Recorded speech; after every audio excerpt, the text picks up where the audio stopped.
I started to think about it, you know, and plus I drank a lot of whiskey, and then afterwards, the edge off it a little, I'm yeah, guessing. I just thought, like that. Before you knew it, I was so crazily drunk, like just drunk out of my mind. And so then time passes in a weird way and everything. And my friends, they wanted to leave the bar. Right. Like, yeah, let's go, right? And I'm like, ah! I got like crazy all of a sudden, right? So I'm like, why should I leave? We're having fun here at the bar. You guys leave if you want, right? So I was like real drunk, and everybody was like cool. It was like a Western. It had a jukebox, you know, one of those. Guy gives you a whole bottle there, you know, and you go, ah. And then... That's what you do when you're drinking, ah. You a pirate all of a sudden? And then he came out, he's in a wheelchair, and he talks like this. He goes, ah. And, he was, I'll get you a couple of hot, dirty broads, you know, and then while you're having sex with them, I'll come into my wheelchair. You know? Who knows what it means? You're not going to walk into a bathroom and all of a sudden Farrah Fawcett's like, ah, you know? You're not going to... What? I love it. What I'm saying is, why would a famous... Wait, what was she doing? What was that, some sort of cervical belt sander thing, or what was that? Oh, Christ, what are you, Linda Blair? They do. That's what they do. Right? That's what ladies that I know do. But I'll tell you this about Johnny Depp. He's taken this sexiest man alive thing, and he's using it to his benefit, as all good people in show business should. The new movie he's doing, Pirates of the Caribbean 3, he'll be doing full frontal nudity. Is that true? Yeah, it's rated R! Oh my God! What the hell was that? I pick up the blue. Why is it that in some sports, like beach volleyball or snowboarding, the women are breathtakingly beautiful, and you would think they would be big, you know, like big. So you think they'd be big monsters of ladies? Why would you think that, though? Well, like softball. Well, we can't be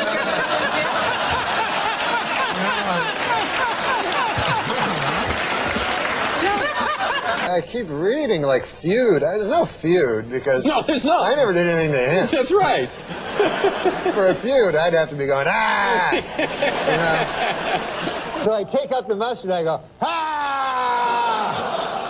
And I throw the mustard out. Yeah. So I go to the gym, and holy Lord, have you ever been to one of these? No, I don't go. They're crazy. Yeah. You gotta like, they got the weights, you know? Yeah. That's the big thing, the big weights. weight machines, sure. So you gotta like lift the weight, it's really heavy, and then you gotta put it down, then afterwards lift it again right away. And it's endless. It's like hundreds of lifting, and then afterwards you're just like sore and you're not vigorous at all. And I don't know how to drive a car, you know. You don't drive at all? No, I never learned how. Really? Yeah. Why? Well, I don't like them. I find them dangerous, you know? Like, you drive and you're in a car and you're going like 70, and then another car comes, he's going 70, right? And then there's like a foot between you, you know? Yeah. You're like, and they're honking, they're honking. And then who knows what, it's only a foot, you know? You know, like imagine you're in a plane and you're flying and you look out, there's some plane wreckage on a mountain, right? Or a plane comes beside you like 10 feet. He's honking, you know? That's sky rage. Hey, wait a second here. Hey! Because that's all the heart understands is violence, you know? And so they get there early, they go, and then your heart's like, I wasn't going to kill him. I am going to preemptively attack my hearse. And before it does anything, I'll just be like, my hearse, like, well, I didn't do anything. You go, right, Sonny, you're not going to. Like, one time I remember I was under the influence of the demon rum, and by God, I started punching my newborn in the face. Yeah. This is the amount of time that you think about sex.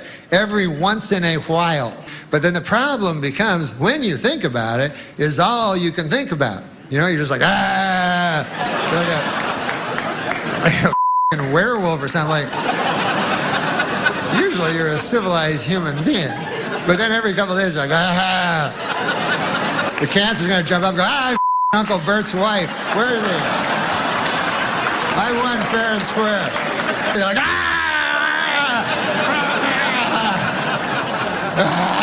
your mind's gone. Your mind is gone. That's all I know. Like, I am you.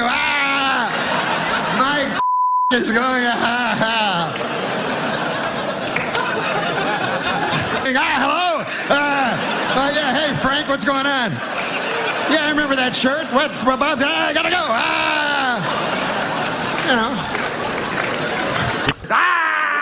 You know, because...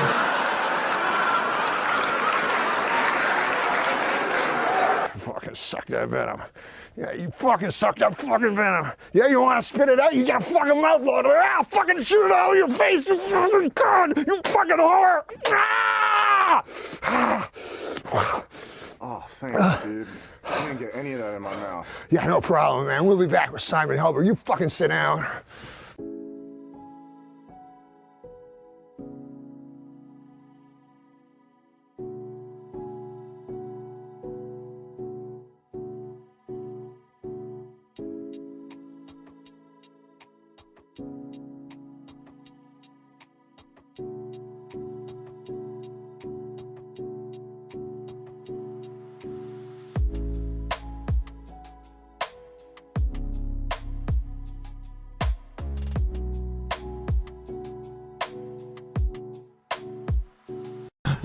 Norm used to do a lot of jokes about that, going back in time to kill Hitler. Yeah, but he said like he just thinks he would go back and he would be converted. He would just fall into the gaze of his dark black eyes. Dude, the People always fucking want to murder Hitler with their time machine, right?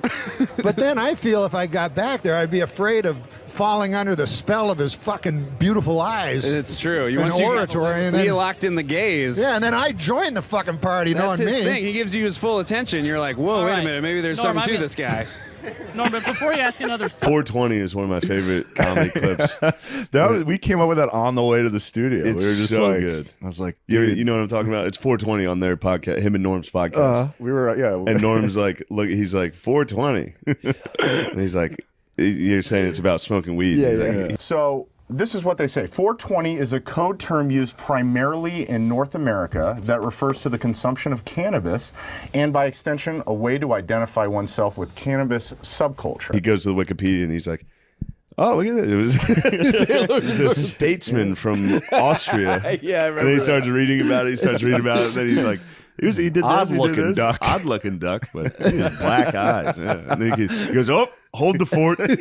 Hated Jews. And then you go, well, he's dead. He goes, I didn't even know he was sick. It's so good, dude. Yeah. That's not what mine says. What does yours say? Mine says 420 was the birthday of Austrian-born German politician and the leader of the National Socialist German Workers' Party. A fella went by the name of Adolf Hitler. But this guy, there's a picture of him. Adolf Hitler, very compelling kind of a figure. Odd-looking duck. But there's something about his eyes. Hypnotic.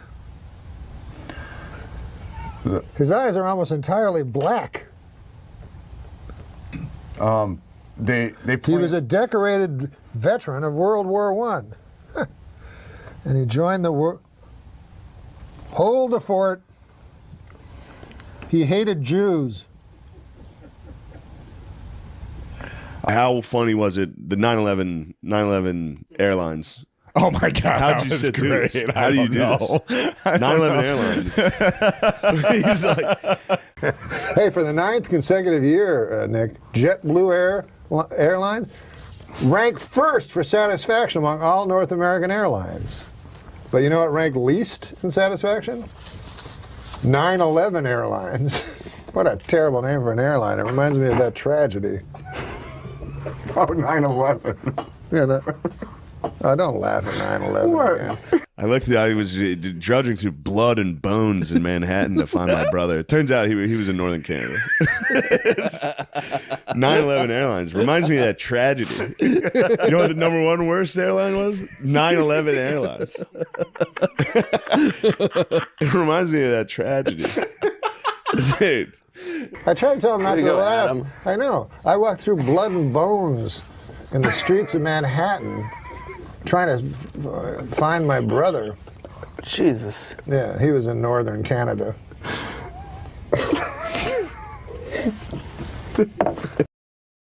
that when we just started, when we looked at each other and just started laughing? Everyone was just like, what the fuck? Were you in New York when the Twin Towers fell? No, I was in Los Angeles. Well, either way, it was a national tragedy. It was.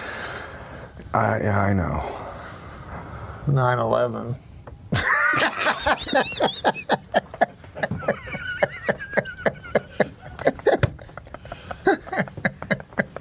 We're going to go to hell. The hole you can get into on YouTube with all of his stuff, it's just crazy. Oh, he was my favorite comic of all time. It's fucked up. He was. Have you been watching Bernie Mac though? I do love fucking Bernie Mac. Bernie Mac, dude. And obviously Norm. Yeah, but Norm, even before I ever met the guy, he was always my favorite comic.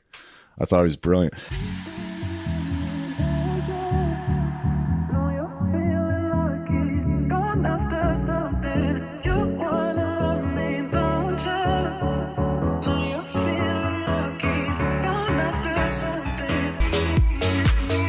Do you want to hear my impression of the That's going to be you if you don't lose weight. You want to hear my impression of the 9/11 call from Johnny Carson? The 911 call. Yeah, I'm sorry. Yeah. But 9/11 was a national tragedy.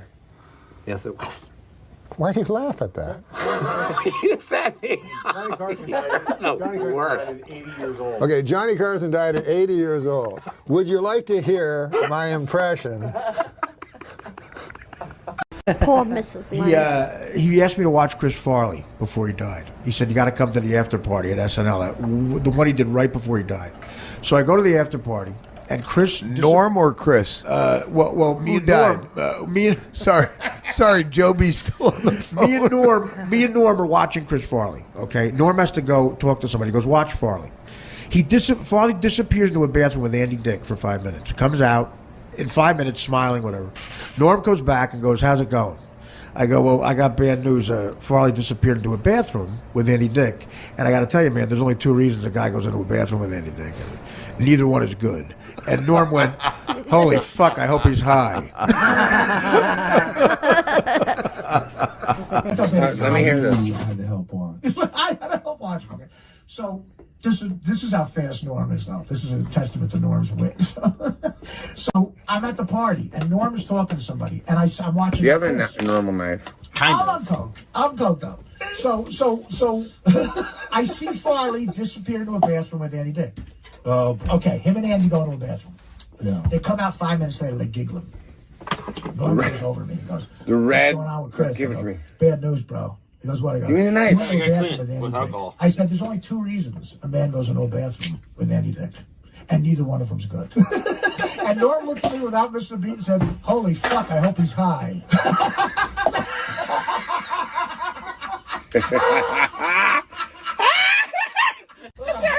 Do you get it? I never heard that. Holy fuck, I hope he's high.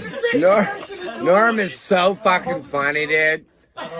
Good news he was high. Whoever sent that, I love you. That is so good. Yeah, I'm sure he did. He had the complexion of wet cardboard. I've never seen a man look more unhealthy. Dude, I went to a strip club with him in Toronto. Me? We shot a movie in Toronto. We had chicks hanging.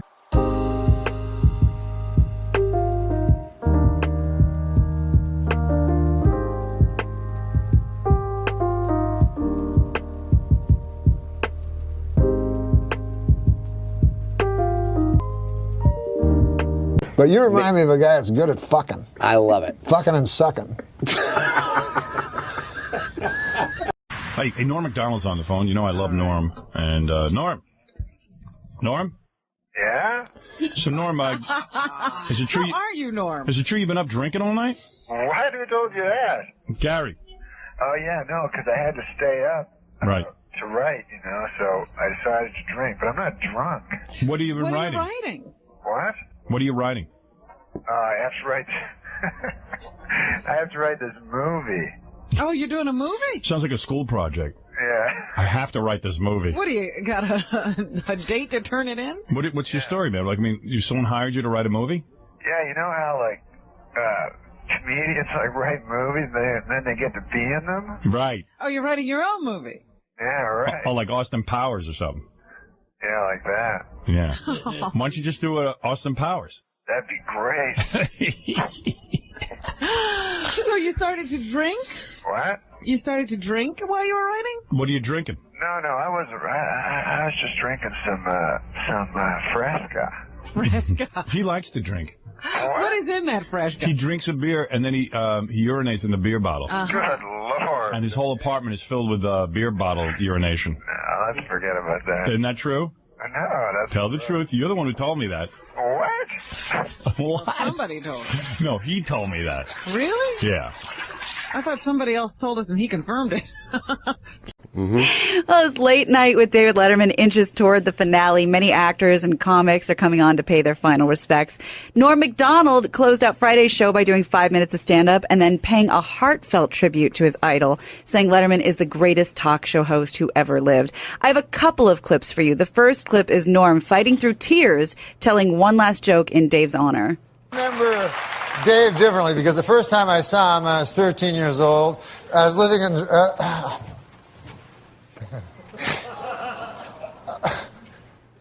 I'm just thinking about all those interns Dave had sex with and feeling bad for them. I went to a talk show they had there, and David Letterman was the stand-up comedian on the show, and I loved stand-up. And David Letterman did this joke that I told everybody this joke. I love this joke. It still stays with me as my favorite stand-up joke ever, so I'd like to do it for you if you'd like to hear it.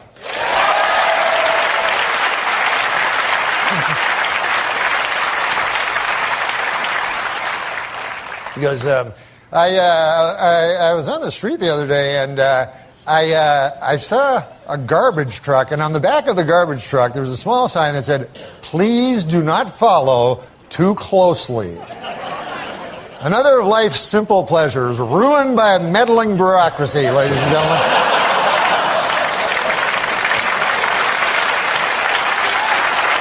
You remember the old days when Dad would pile the kids in the station wagon and we'd all go out and follow a garbage truck? I saw that, and all I could think of is I wasn't thinking about. Sounds hot. I wasn't thinking about Dave. I was thinking about Norm. Mm-hmm. Norm is perfectly capable of shaving and putting on a little Grecian formula and putting a tie and a suit on and going to New York and doing a really funny, kick-ass 5-minute stand-up comedy set.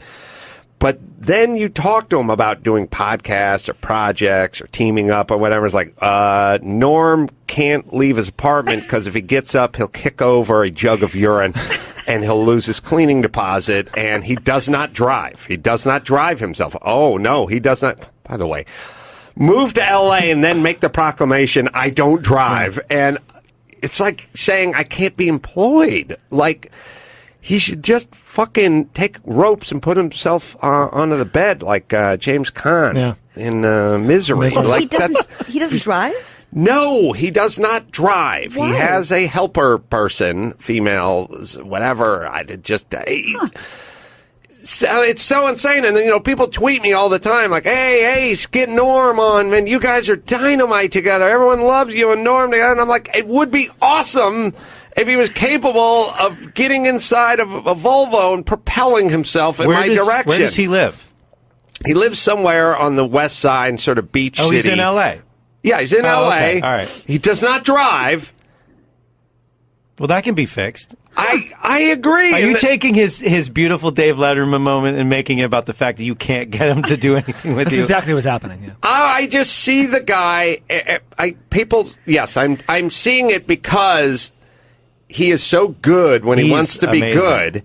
and puts himself together, and it's perfect. And then you see him, and he's got like a gray beard, and he's walking around with Kleenex boxes on for slippers, and it's like, look, just fucking learn, get your driver's license, and come on out. Yeah, join the rest of us.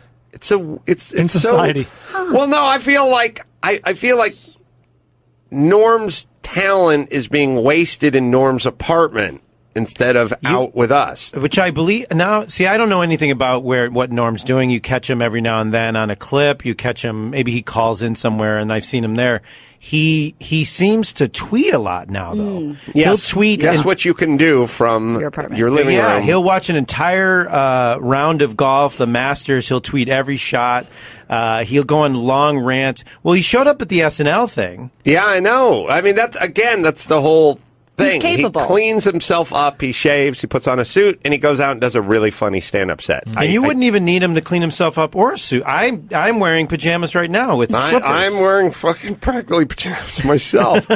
I know. I just all I'm saying is he is one of the funniest guys on the planet. Oh, it would so be funny. nice if he could somebody just backhand him and yell, "Get hold of yourself." And then, give him a shot of vermouth or something and go, let's go. We're going down to fucking DMV. Maybe that's we're getting you. a license. I think I told him. That guy sounds hot. It's either that or Gilbert Godfrey. I can't remember. But I told one of them, I will teach you how to drive. But you don't need to. If in his position, he can get someone to drive him places. Oh, there's Uber.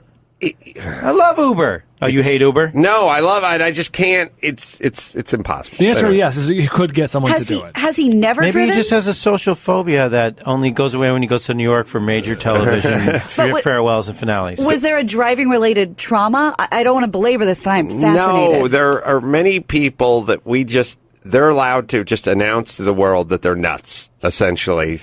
And then they can do whatever idiosyncratic behavior they like, and then everyone just sort of covers for them. They go, Gilbert Godfrey or Norm or whoever, everyone goes, oh, well, they don't drive. But no one ever goes, why the fuck not? I've been driving since I was 15 and a half. It's That's no like big deal. Bill Cosby doesn't have sex with women who are awake. That was his thing. That's his thing. He Well, you know announced how it. it is. That's Maybe the he thing. should have announced it. He should have. Yeah, we'd be more forgiving.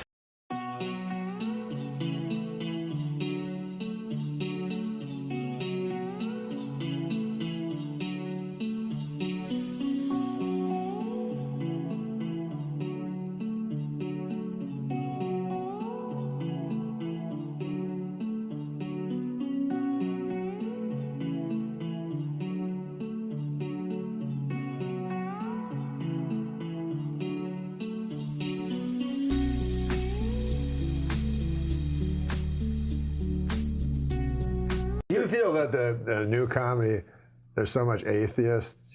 I feel that's kind of like the new hack comedy to me. It's always been that way. I'm not a proponent. I mean, I've studied religion in college, and I take my kids. That's where I got into physics.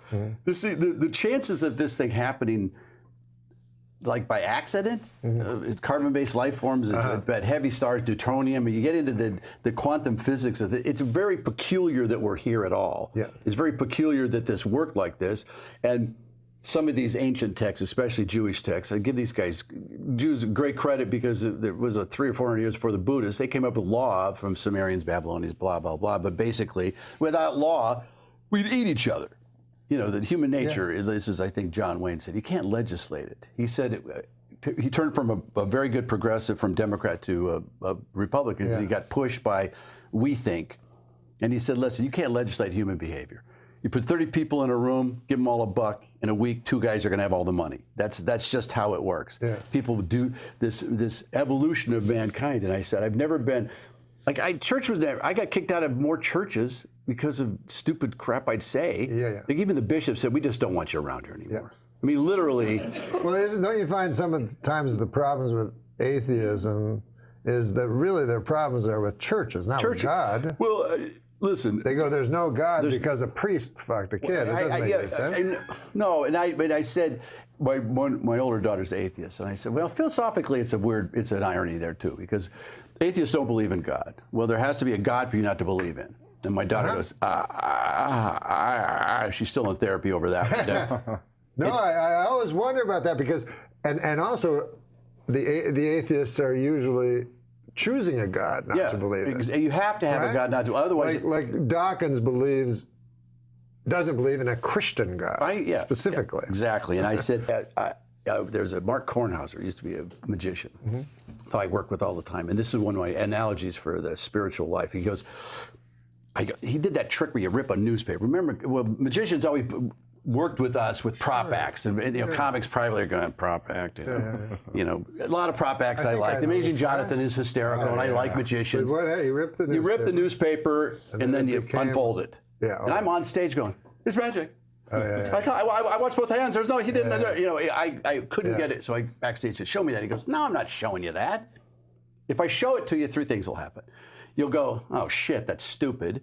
Then you'll try it, and magic will no longer mean anything to you. And that's the same thing. One day I was saying, I wonder what like prophets saw. And then God, imagine that if God said, listen, if I show you what's really going on here, you're going to go, oh, that's stupid. And then you're going to try to tell people, and the third thing is you just won't want to be here anymore. This won't mean anything. So you got to, I heard some guy say, the only guy he ever showed was Job. And then I think the prophet Islam. Ezekiel? No, Muhammad. They showed him, and then he wrote it because his miracle, he said to his staff, was. We're not going to get too deep into that. No, but you don't want to get into that. He couldn't read or write, so he said his miracle was he wrote their holy book. But he was a nice guy, from all accounts. Really, he was a good guy.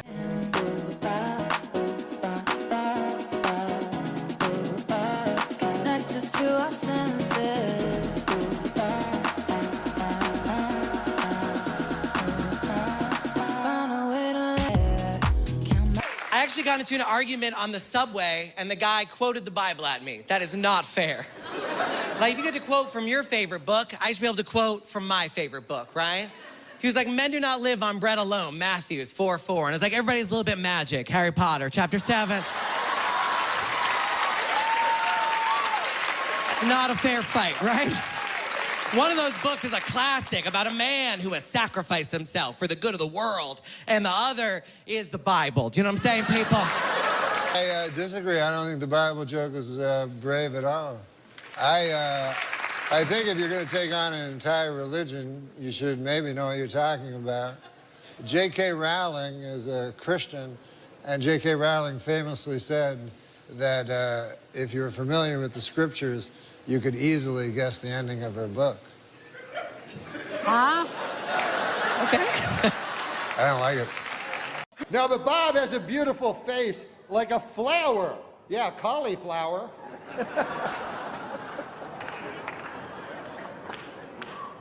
No offense, but your face looks like a cauliflower. The Bob Saget roast, another seminal moment in my life. You were so funny. I have a lot of well-wishers here tonight, and a lot of them would like to throw you down one, a well. They want to murder you in a well. Seems a little harsh, but apparently they want to murder you in a well. It says here on this card. No, I think that that Bob should join the Ku Klux Klan. And that's not because he's racist. He's not racist. It's just that he'd look a lot better with a hood over his head on account of his face. How can you not get that? So many people just talked about that. Oh, yeah. So many people said they couldn't figure it out. That's it. How could they not figure That's it out? what I think. I was like, it's all right if you don't like it, but don't think I'm mentally ill. They were like, what is he doing? I don't know. He's telling old jokes. NORM MACDONALD, God bless you. Watching your set was like watching Henry Fonda pick blueberries.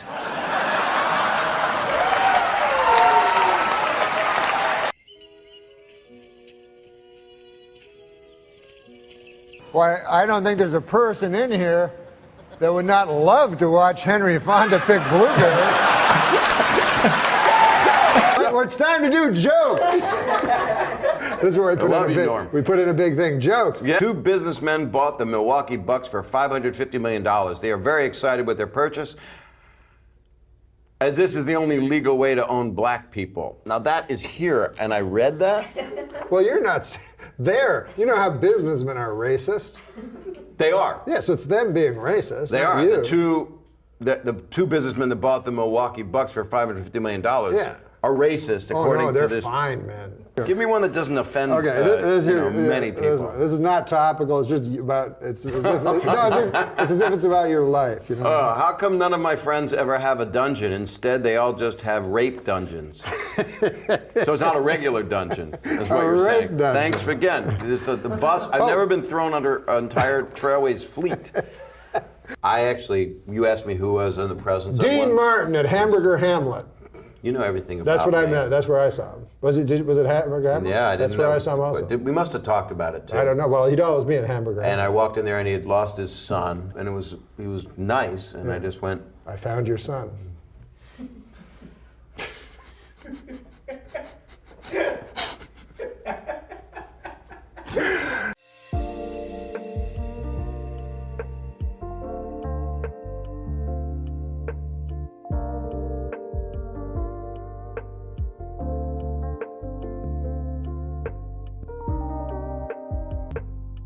Bob was the first comedian that I ever saw perform when I was a boy, live, and I loved him. But one thing that bonds us as comedians is we're bitter and jealous, and we hate everyone else that has any success. But Bob, honestly, has never had an unkind word for anybody, and I love him, and I hope everybody else does, so I just want to say that. Thank you. Tonight, Dennis Miller's taking a lavish vacation, as is his wont, so we turn to another Saturday Night Live alum for words of wisdom this evening. Joining us now from Los Angeles, man about town, Norm MacDonald. Good to see you, Norm. Happy New Year to you, sir. Oh, Happy New Year. I hope you had a Merry Christmas. We had a great Christmas, and we were saying Merry Christmas quite often. And in L.A., there I mean, I know you've maybe won the culture war, but in L.A., it's still a little secular progressive. I had carolers come to my house, and I have a feeling they may have been atheists because of some of the carols they sang. Like they sang, "Nothing Rest Ye Merry Gentlemen," and "Hark the Herald Johnson Sings." Yeah, they couldn't get the God in there, and that's the age we live in, that there are certain parts of the country that just not going to get into the Christmas spirit. Now, are you a Democrat? But I love Christmas. I don't like to say I'm a Democrat or Republican because I don't subscribe to either. You know, like I'm very pro-life, but I'm against the death penalty, so I don't know what you'd call that. Well, pro-life means that you want people to live, and if you're against a death penalty, that's consistent. But so you're an independent like I am. You want the best person in. Has anybody? I would vote for the person. Has anybody impressed you so far? Any of the presidential candidates impressed you so far? Yeah, I love John McCain. He was my favorite 8 years ago. But even 8 years ago, he was the old guy back then, so I don't know. I don't know how he's going to fare. But he's spry. You know, he's elderly, but he's spry. You know, I mean, I think he's got more energy than Fred Thompson, who's not quite as old as he is. Yeah, no, Fred Thompson looks like he's always falling asleep. But I do think that if the surge continues to be successful, it is possible that if McCain gets the nomination, that he could actually win. I think that any of these guys could win at this point because it's so fluid. And if you take Iraq, as you pointed out, off the table, you take that away, then the ideologues, their influence diminishes, and people will have to evaluate which candidate has the best plan. Now, Hillary Clinton, obviously a lightning rod. The Hollywood community is what, 80% liberal, and they're kind of split between Hillary and Obama. How do you see this? You're out there, you schmooze with these people. Well, I've watched Hillary on the campaign trail, and I must say she has some image change or something. She looks to me much more lifelike. So and also ladylike. She almost seems like a live lady now. Well, they've softened her image, because she was coming across as a little Margaret Thatcherish.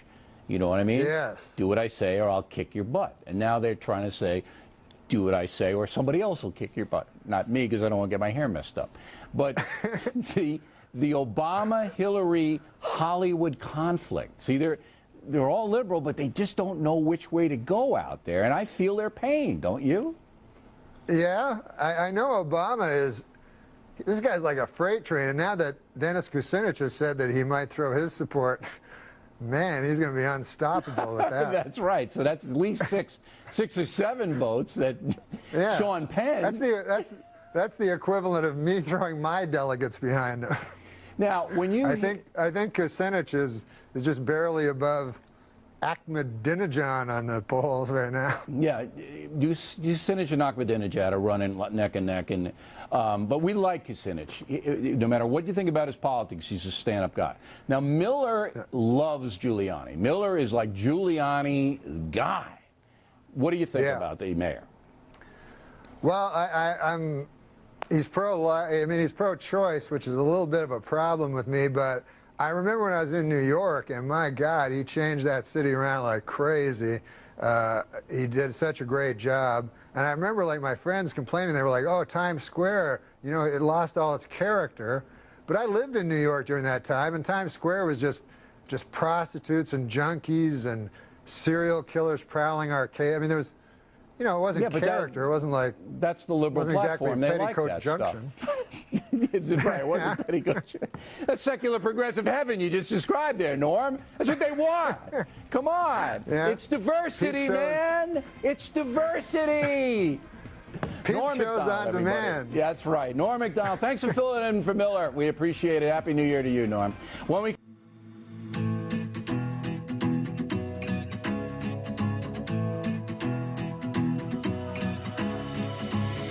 I've been searching for what's missing, but the answer... Norm MacDonald, whose new program, A Minute with Stan Hooper, debuts on Fox tomorrow at 8:30. Up against the Factor, man. I don't know. I know. It's not easy. So we want them to tape Stan Hooper and watch the Factor. I was going to mention earlier, because I know this is a no-spin zone. You bet. And in the Kozlowski thing, I saw a little bit of spinning. Little bit. And I'd like to say I was also a shareholder at Tyco. And I did get invited to the party in Sardinia. You did? Yeah, and you didn't miss anything. That guy with the giant wings made a clumsy pass at me over by the ice sculpture. I thought you might have been the sculpture there for a minute. What I know. Now, you were at Saturday Night Live, okay? Yes, sir. It was a good gig for you, a weekend update and all of that. Yeah. Then you did the Norm show. Yes, sir. I never got to see the Norm show. I never watched it either. No one did. And it was gone. It was gone. You know, an interesting thing is that even if no one watches a show, right, it still gets ratings. Like 1 million people watch the show because people just don't turn their TVs off. Is that right? So if there's nobody in the room, it still clicks in. I guess that's what's happening in CNN. I don't know. But anyway, this show, how do you get 2 shots? Because most people don't get any shots. You know how many comedians there are out in L.A. Trying to troll to get a show. And this is another show starring you. How'd you do it? I think pure raw talent. Yeah, they just saw it in you. Huh? Yeah, there's no substitute for that. They had to have you. Yeah. Fox demanded Norm MacDonald. Exactly. Get him. How much control you have over this vehicle? Romano controls his show. Yeah. Romano? Ray Romano. Ray Romano, right. Of course. You know, right. I know him. Not as talented as you, but he's coming on. He's coming on. How much control you got over this show? Well, I got a lot of control over it. I don't rehearse, so I write all week. Do you write? Yeah. You write the show. How many other writers with you? 5, and they're a crack staff. All right, so the show's going to have an edge because that's what kind of stuff you do. No, it's not going to have an edge. No, it's going to be a bland kind of an Ozzie and Harriet ripoff? No, sir, it's going to be a Green Acres ripoff.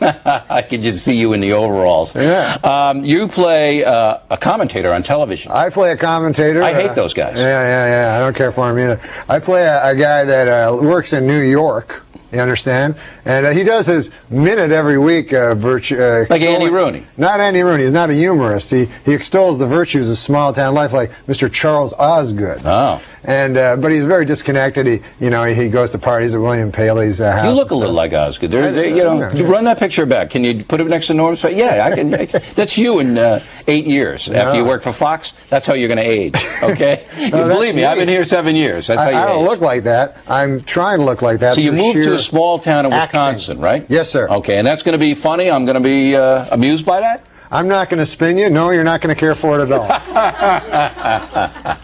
All right, now you hit it big, and then you get the residuals and all of that. The Simpson money rolling in. Yeah. You don't hit it big, you care?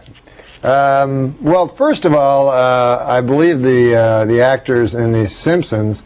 I don't think Bart got 1 penny of that. No, but the guy who did his voice. Oh, I'm sorry. Yeah, I get a lot of money after that. Do you? But I'm not in it for the money. What are you in it for? The money. I am in it for the money. I know you are. I was going to spin. Yeah, no, you can't. This is the no spin zone. I know. I keep forgetting. You can use that in Stan Hooper if you want. The no spin? Yeah, you can use that kind of stuff, and I wouldn't demand any money. Okay, cool. Saturday Night Live. Do you watch anymore? Yes, sir, I do. You do? Is it as good now as when you were there? No. Well, because you're not there. Basically, because I'm not there. Right. But you do watch it. Yeah, I watch it. Because I've lost kind of contact with it. I mean, I think it's maybe a generational thing. It is a generational thing. I'm 61 years old, young. I say 61 years. Right. I say 61 years experienced. Mm-hmm. And when I watch the show, I don't even know what they're doing parodies of, because they're doing parodies of like MTV shows that. Yeah, I mean, they're Jewel. They're making fun of, and I have no idea. Yeah. So I'm sitting here. Yeah. When you do this Fox show, if it is successful, are you going to change? Am I going to change? Yeah. Are you going to be the same guy you are now, the humble guy? I'm going to be the same dirty son of a bitch as I am now. Right. Thank you. This is live tonight. We appreciate it. Well, that's not swearing. No, of course not. No, that's just I think Fox. That's part of the. That's Fox. We're going to see that in Stan Hooper, aren't we? No, we're not going to use such a language. Right. Norm MacDonald, good luck with the show. I don't like those news stories that's scary either, man. That's why I don't like watching the news no more. Because when I was a kid, just news stories be real stuff, like about the world or whatever. But now they'll have little personal stories that have nothing to do with nobody, and they present it as the news, and then you don't want to see them, And I noticed the latest one, they all seem to have, the show will open the news, and there'll be a guy with a suit and a tie, so he's a newsman. And he goes, hey, our top story tonight, a lady has vanished. And you're like, oh, yeah? And they go, yes, she's gone. Oh, yeah? Do I know her? No. You never heard of her, but we're going to tell you about her. We got Bill. He's on the outside. They have one guy inside, one guy outside. Bill, what's going on? And then Bill's outside. He's like, yeah, the lady vanished. Her name was Janice, and nobody can find her hiding her hair of her car. Was found in the car is fine. It's in the Burger King lot, but we can't find the lady. All right, back to you. And, so then you're at home. You go, well, I don't give a damn on account I never knew her in the first place. How can I possibly care? As a matter of fact, I'm happy it's her and not someone I know.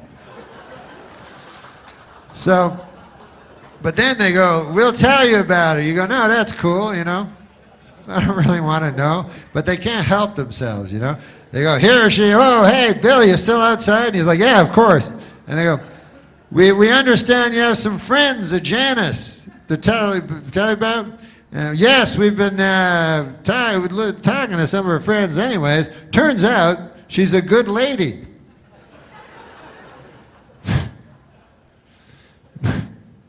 Breaking news, Janice was a good lady. And we got some of her friends here going to talk about it. And then they show a lady and says, Janice's friend.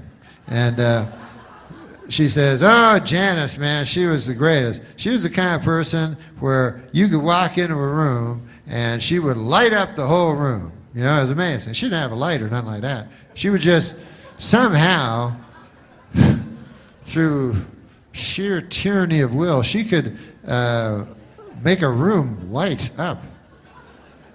Some of us thought it was supernatural, but And then this is other Janice's friend. Oh, Janice. She was the type of lady I remember that you could always turn to. You know how sometimes you want to turn your neck, you know, because you're having troubles. You want to, you know, or your neck hurts, whatever.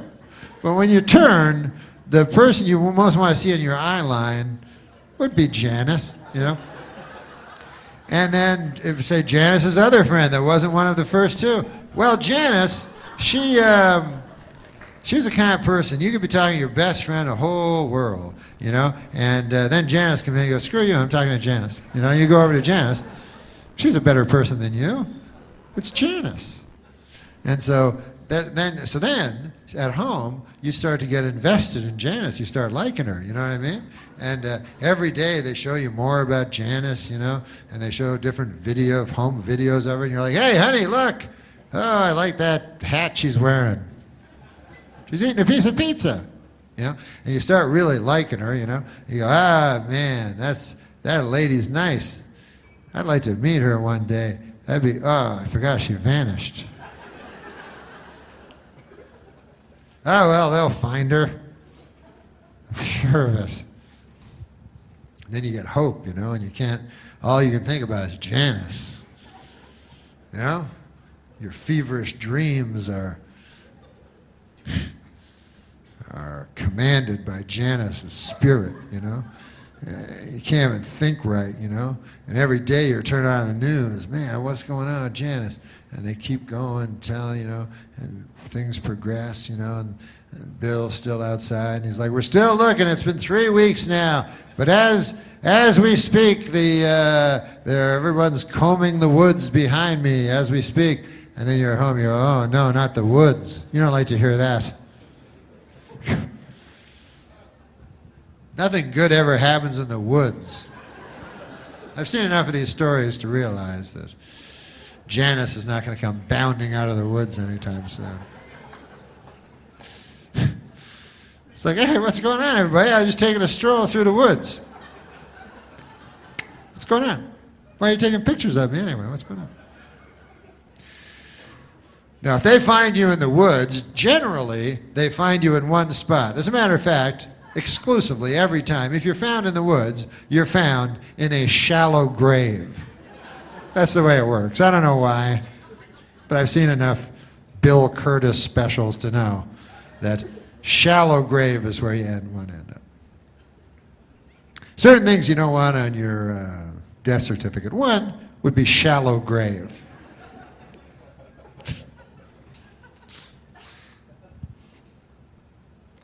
Massive. You wouldn't want to see that on your death certificate, the word massive.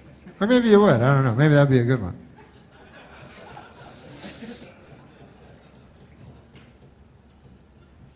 What about complications? That's the one that always confused me. I'm like, what the fuck? You go, "Hey, Doc, would my dad die again?" It's complicated. It's complications. He died from them. Well, how'd that work? You told me it was going to be a simple operation. Yeah, we thought it was. You're not a doctor, are you? It looks simple in the book.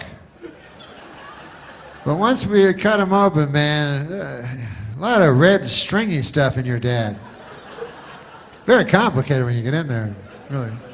Well, anyways, goodbye. So,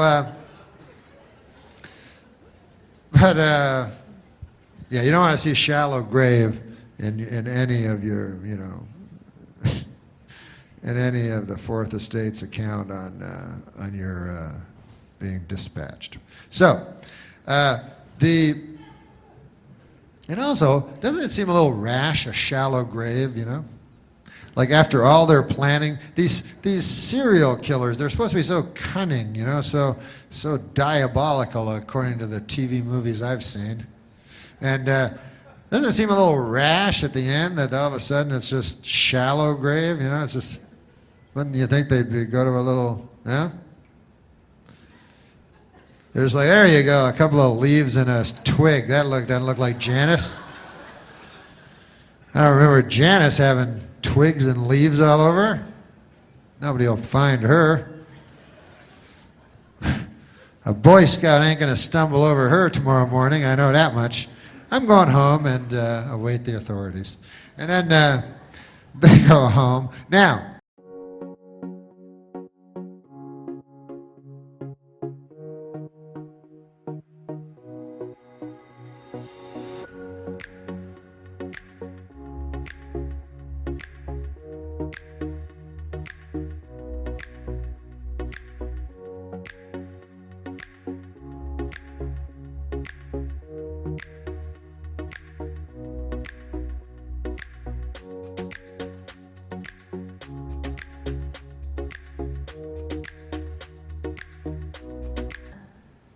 I would, if I ever did that, and I would never slaughter and kill a woman. I want you to know that. I know I say that now. Who knows? You know, can't predict the future, but I know there's not a river long enough that does not contain a bend. But I believe right now I would not slaughter a woman. And maybe it's just vanity talking. You know, the scriptures say that man is mostly vanity. But in my vanity, I do not believe I would do it, you know. But if I did do it, if I somehow snapped, because who would ever know, I would plan it out. I'd be very, very careful about it, you know.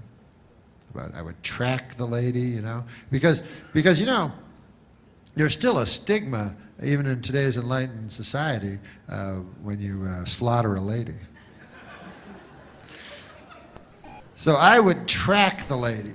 You understand? I would find out. This is what you got to do. You got to find out her habits. You know, like maybe you go, "Hey man, I know she goes to that cheese sandwich store every day, and when she comes back, she's got a big paper bag of stuff. I bet you ain't there's cheese sandwiches in there." Eh? So then you put that up in your head. Lady likes cheese sandwiches. It's one piece of information. But you take your time, you know. Then you notice, you see another pattern. You go, hey, every Wednesday night, that lady goes down to the gymnasium and plays basketball with other ladies, which is fine nowadays. So, what I would do is I would stand outside of the gym, you know, and she'd come out there all sweaty with a ridiculously tricolored ball, you know, and she'd be finished her game, and then where would I be? I'd be standing at the other side of the parking lot, and in my hand, what do you think would be resting but a cheese sandwich, right? So then she'd go, hey, what's in your hand? I go, what, nothing? She'd go, yeah, there's something in your hand. I go, there's nothing in my hand. I don't know what you're talking about. She'd go, there's something in your hand. I'm not blind. I see something in your hand. I go, there's nothing in my, oh yeah, this. Oh no, it's just a cheese sandwich. What, why, you like them or something? I got a whole bunch in that van over there. Yeah, that craziest looking van you've ever seen in your life. It's right over there. You want to go through? You want to go get some? And by the way, if you ever do this, and I don't think you ever should, you don't have to have cheese sandwiches in the van. You know, unless you're proud of your detailed work or something like that. I don't want you to go, if you're a frugal serial killer, I'm the last that would advise you to throw away all kinds of money on cheese and double the amount on bread, you know? Should bread and cheese cost the exact same amount of money? But anyways, I would plan it out. That's what I'm saying. And then I would take the lady and I would never do this, of course, but I would take the lady in the van to a remote area, you know, where there was a wooden shack that I had constructed, and it was silenced to the point that her screams would just echo off the walls, never to reach civilized ear again. And then I would do whatever it is that they do that gives you that godlike power, and then I would take her to the woods and I would bury her in the deepest grave ever. That would be most of my plan. The grave. Like 2 years before I had selected a victim, I would be working on the grave. I'd get 50, 100-foot grave. As a matter of fact, If I had any sense in my head, as my dad used to say about me, I would start digging the grave now. Just in case, because you never know when you're going to snap. You know? I should go home and just dig a big, deep 100-foot grave, yeah? And worst case scenario, like my dad used to say, hey, a little hard work never hurt anybody, goddammit, you know? And best case scenario, I slaughter a lady and get away. If you're gonna slaughter a lady, and I'm completely against it, it's much better to slaughter a lady and get away with it than slaughter a lady and not get away with it. That's just I don't know, because I've not done either. You know, I would have to talk to one of you that have done both to really get an answer. But I would suspect, like anything, not getting caught, you know, is the better choice than getting caught. Obviously, a lot of entertaining celebrities, but Norm Macdonald used to come on our show in the early days, and those were, I thought, great television because we never knew it was happening, and it was always teetering on the edge of it was all about to blow up. It's all about to fail, and it would always end brilliantly. And then he stopped coming around, and it was just a period that passed. And I was always sad about that because I thought we're a very celebrity-conscious age, and people always think that the best guests are the biggest celebrities. Sometimes, you know, the best guests are these people that you have a weird connection with, and it's compelling television. People see and they talk to me about it later on. Like I'll be out in the world walking around and people will say, I saw that when you were with Harlan or when you were with Norm or with Will, and that really got wild and crazy in a way that they don't see on television now. Have you, over the years, who are some of the people who have been your go-to people that I just remember Dave in his early years had Terry Garr and he had Sandra Bernhard. Yes. And they were kind of magic together. Who are your... I had so many people. Norm Macdonald was this person who would come... you all know Norm Macdonald, but Norm Macdonald, when we would have him on in the early days, to this day, I've never interviewed anybody like Norm Macdonald. Who was the best guest that you've ever interviewed, and who was the worst? I love Will Ferrell. I also love Norm Macdonald because he comes on and his stories are all invented. None of them are real. They're all old farmers' daughters jokes. And he pretends he'll come on. I'll say, what's up, Norm? He'll be like, the other day I was walking down the road and a pirate comes up. I'm like, what? Yeah, a pirate comes along and he's got 3 pigs with him. One of them is wearing a hat, one's got a pipe, and then it's just a complete waste of everybody's time that's absolutely delightful and hilarious. And so I love him. Your favorite guests are always like the Bill Burr, Norm Macdonald. Yes. This might go off the rails really fast. I type mean, of guys. yeah. I mean, Norm Macdonald, one of the great talk show guests of all time. He invented something that Norm Macdonald invented this amazing thing that I've never seen anybody do before or since. It's kind of like he split the atom. It was that revolutionary. Norm would come on and he would, instead of telling you a real story, like if I had you on the show and you're like, hey, Bill, tell me, well, and remember I was living in Chestnut Hill once, and you would tell a real story about what happened to you in your life. Norm tells old jokes as stories that happened to him. Yeah. So I'd be like, Norm, what are you up to? And I mean, really old jokes from like the 1920s. And he'd be like, well, Conan, I don't know if you're aware that I purchased a farm, Conan. I'd be like, really? You purchased a... Yeah, I purchased a farm. Of course, I have 3 daughters. And I'm like, you have 3 daughters? Yeah, I have 3 daughters on the farm. One very attractive, one not as attractive, and of course the third not, kind of, well, she's ugly, Conan. She's ugly. And I'd be like, Well, one day, this traveling salesman comes to the farm, and he says, now, Norm, I tell you. And then it's like he's telling an old traveling salesman joke. Yeah. But you know about halfway through where it's going. I mean, I usually know. I know kind of what he's doing. I'm laughing that he has the balls to do this. I'm laughing at the audacity. So I don't even care if this joke lands or not. I'm laughing that he's committing to the fact that, no, he doesn't have a farm. He doesn't have 3 daughters. There's no traveling salesman. But he doesn't care in a way that is exhilarating and scary at the same time. Do you know what I mean? Yeah. And plus, he probably has some people in the audience who are taking completely seriously, right? Yes. Yeah. He's got some people thinking. We call them tourists. Yes, we call them. They're usually from San Bernardino. Well, Norm had the greatest talk show moment in the history of talk shows with Courtney Thorne Smith. That was epic. That was so great. And it's funny because it's lived on. Who knew that we were going to have YouTube eventually? You know where what? We could just queue it up on command. God bless YouTube. I had no idea when those things were happening. I thought, we're talking 1993, 94. When those things were happening, I thought, what did I know? I just thought if you were up and you saw it, that means you saw you saw an amazing thing happen. And if you, and then maybe if I get to stay on the air long enough, we'll have a 1-year anniversary show and maybe you'll see it then. But if you're not there for that, it's gone. And now I meet people,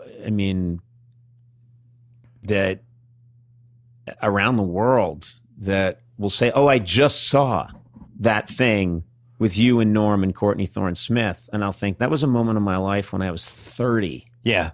And I'm like 85 now. Like, how is that possible?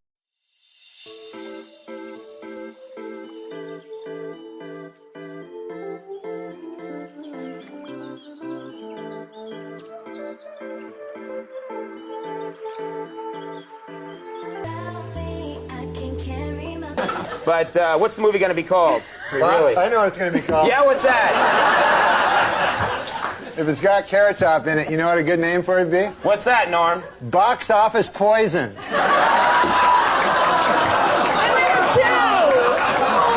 it. What about my career? Courtney Thorne Smith, the girl sitting to your left, is in the movie. I'm going to go see it for fun. There's this movie coming out. Yes. Title undetermined at this point. Chairman of the board. Oh, all right. Do something with that, you freak.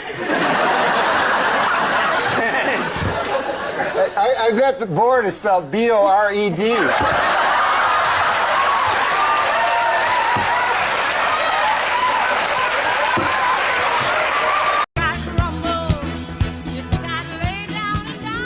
Today there was a story about, Dave Chappelle released a special on Netflix today. Oh, he did today? Yeah. And there's a joke in there where he says that it was okay what Kevin Spacey did to Anthony Rapp because Anthony Rapp grew up to be gay anyway.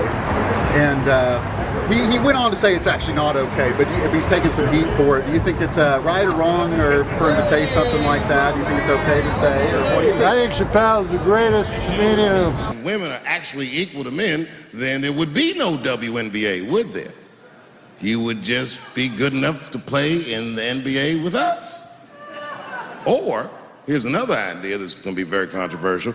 You could shut the fuck up.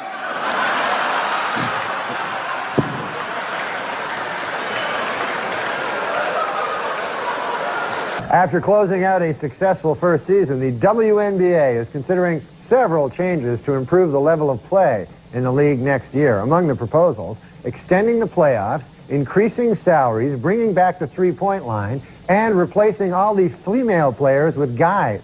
The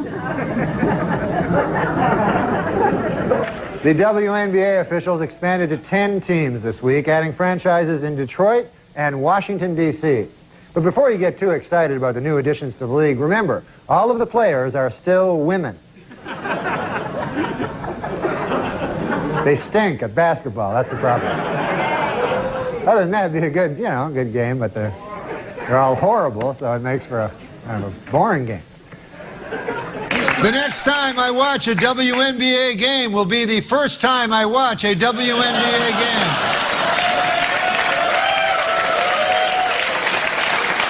I know more than half the people in this room have been molested in their lives. But it wasn't no goddamn Michael Jackson, was it? This kid got his dick sucked by the king of pop. Yeah. I mean, even like you say, your unwanted WNT allegations against Michael Jackson. There had to be kids that were like, well, "This is pretty cool." Yeah. This is not some old pre. I know it's time to close my eyes to old ends, open up to new friends, leave my heart in Berlin, where the tables turning, seeking.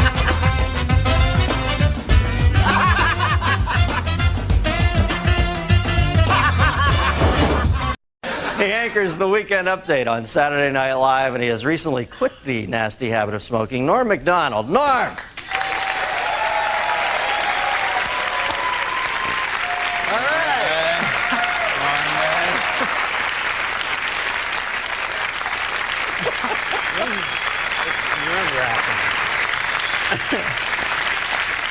Now, you're a young iconoclast, Norm. You know, the kids, they get you. What?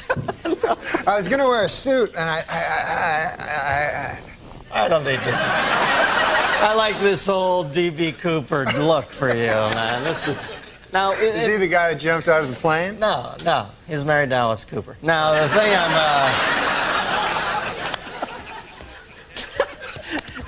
remember you wrote for my first talk show? Yeah, you gave me my first job. And I used to come in the room, and you and Drake Sather had no lights on. It was like some fucking Anton LaVey Satan cult in there. And you guys used to turn out the sickest jokes ever. And everybody was always smoking. Then I see you on Saturday Night Live during the opening credits. And one of the things I like about you is you're completely unfiltered on that show. You'll say anything. And I saw in the picture you had a cigarette in your mouth. I thought, this guy just doesn't give a shit. So I asked you to come on. I find out you pussed out on me and quit smoking. What is that all about? No, because it's bad for you. They have these fucking things on the side. You have to read the fine print where it says, it's bad. Now, when did you first start smoking? I started smoking as a kid, like when I was, I think I was like 14, and I thought, I'll look really cool, like if I start smoking, because I didn't get along with anybody. So I started smoking. Wouldn't you know it, I did look cool. All of a sudden, all these broads like me and everything. Not broads, but ladies, girls, women. And it was hard though, man, because I was guilty about it all the time I smoked, because I always thought, I always knew it was bad for me, you know? Like, even though some guys will say that it's good because their uncle lived long or something, he smoked, and they'll go, hey, what about, that old guy, Bert Mustin, what about that guy, And then he just because he lived long, that doesn't mean anything, right? That's just one guy. You can't, just because Bert Mustin lived long, you're all of a sudden... You did your master's thesis on this, didn't you? Now, did people bother you a lot when you're smoking? Were people pissed off when... Yeah, people don't like when you smoke, They're bothered, like... I gotta admit, though, secondhand smoke is bad. Like, I don't like... When I smoked, I didn't like secondhand smoke. Yeah. I like that first-hand smoke, because you get to suck it right out of the cigarette, And the second-hand... Any fucking thing that's already been ingested by someone is not as good, You know what I mean? Like a pork sandwich is delicious, but after a digested pork sandwich, that's fucking shit.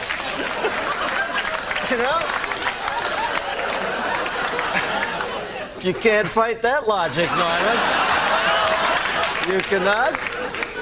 Do you think advertising brings kids to smoking? There's a lot of fight with the Joe Camel thing. Do you think they really?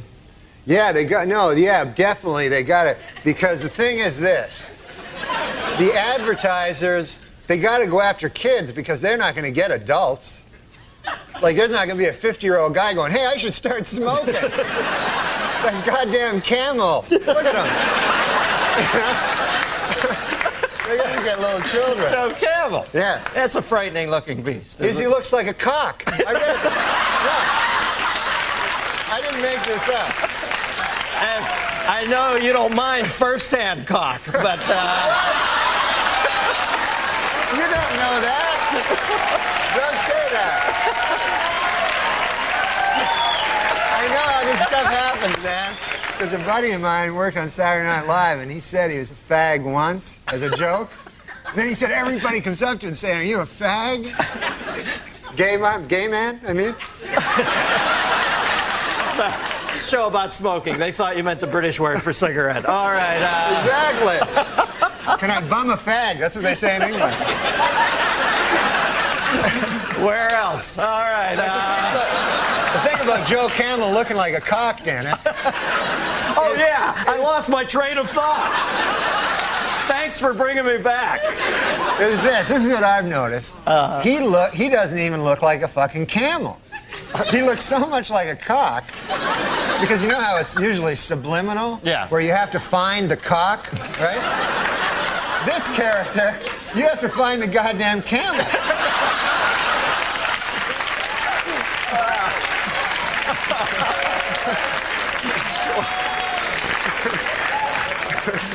Yeah, believe me, when you only get 2 humps out of a cock, it's not worth smoking. All right, now, line 2, we got a phone call for you. Although I can't believe they'd still be on the line after this departure. Line 2, we've got Beverly from Middletown, Ohio. Beverly?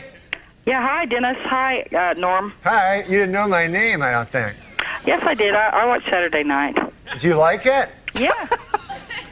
I liked it when Dennis was on it. I watch Dennis every Friday. Get out of here. You're great at that, man. You're great at this. You know why? Because you don't give a shit about Dennis. You know what I mean? It's like the best thing you can do. Whenever I'd go on, they'd go, what's it like following Chevy? And I like Chevy. He makes me laugh. I mean, what the fuck do I think about Chevy? I'm trying to make a living here. Right, you know what I mean? Yeah. When I see you, I know you're thinking the same thing. Like, screw Dennis. I'm killing. Okay. Anyway, go ahead. What's your question? Okay, since nicotine is such an addictive drug, do you think someday you'll have to have a prescription to buy a pack of cigarettes? Well, you know, they always bring up the Constitution and talk about how we should still have the right to a militia and all that. But let's face facts, this country was built on tobacco growers. So, you know, if you're going to start changing, if you're not going to change one thing because it comes from way back then, you can't change this either. There are farmers out there who make a living. Tobacco is one of the crops that got this country going. So, no, I don't think they'll ever make it illegal. Yeah, no, they shouldn't make it illegal. I know. I think Norm's backing me up on that. What motivated you to quit? Well, I guess I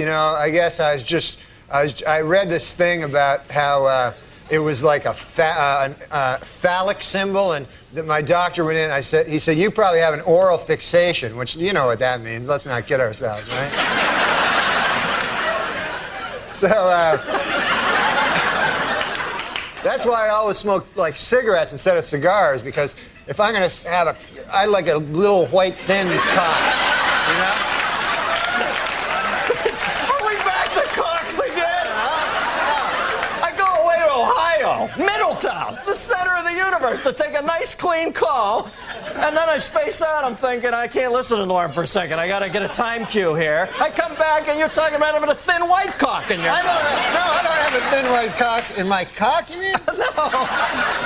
In my mouth. No, you misunderstand. What I'm saying is this. I'm just saying. Don't make the mistake of thinking I fucking listen to you. I just want to make it clear about that cock thing. I was just saying, if I ever was gay, if they like suddenly made it mandatory or something, then I would choose the smallest cock, and I would like a guy that came fast. I don't know. I thought the subject was cock. No, cocks is next week. I'm sorry. Does that answer your question? Yes, it does. Norm MacDonald, ladies and gentlemen. Don't you? No, I was just thinking, because they have that Viagra thing out. Yeah. And the other day, Bob Dole came right out and said he was one of the first. Yeah. And you don't want to hear about Bob Dole's cock, you know? I mean, President Clinton's cock, Bob Dole's cock, what the hell? But mostly, an old man like that, you don't want him to have a super hard cock. You know what I mean? Why? Why? Because an old man, you want him to be got a pipe going, a newspaper, the dog at his feet there. Well, that in some corners is considered pipe. Oh. But now they're going to have to create some goddamn pill that makes women aroused at the sight of a fucking 70-year-old dude with a super hard cock. You know what I'm saying? It's crazy. This Viagra. It's insane. And you know what it's for? Impotent people. All right, Yeah. it's for impotent guys. So get this. I read this. The pill can make your cock hard for 4 hours. Right. So now, who has the 4-hour hard cock? The impotent guy. The rest of us are fucked. Me and you got our regular cocks. Meanwhile, fucking Spade is, you know. Refer to Spade. Oh, man.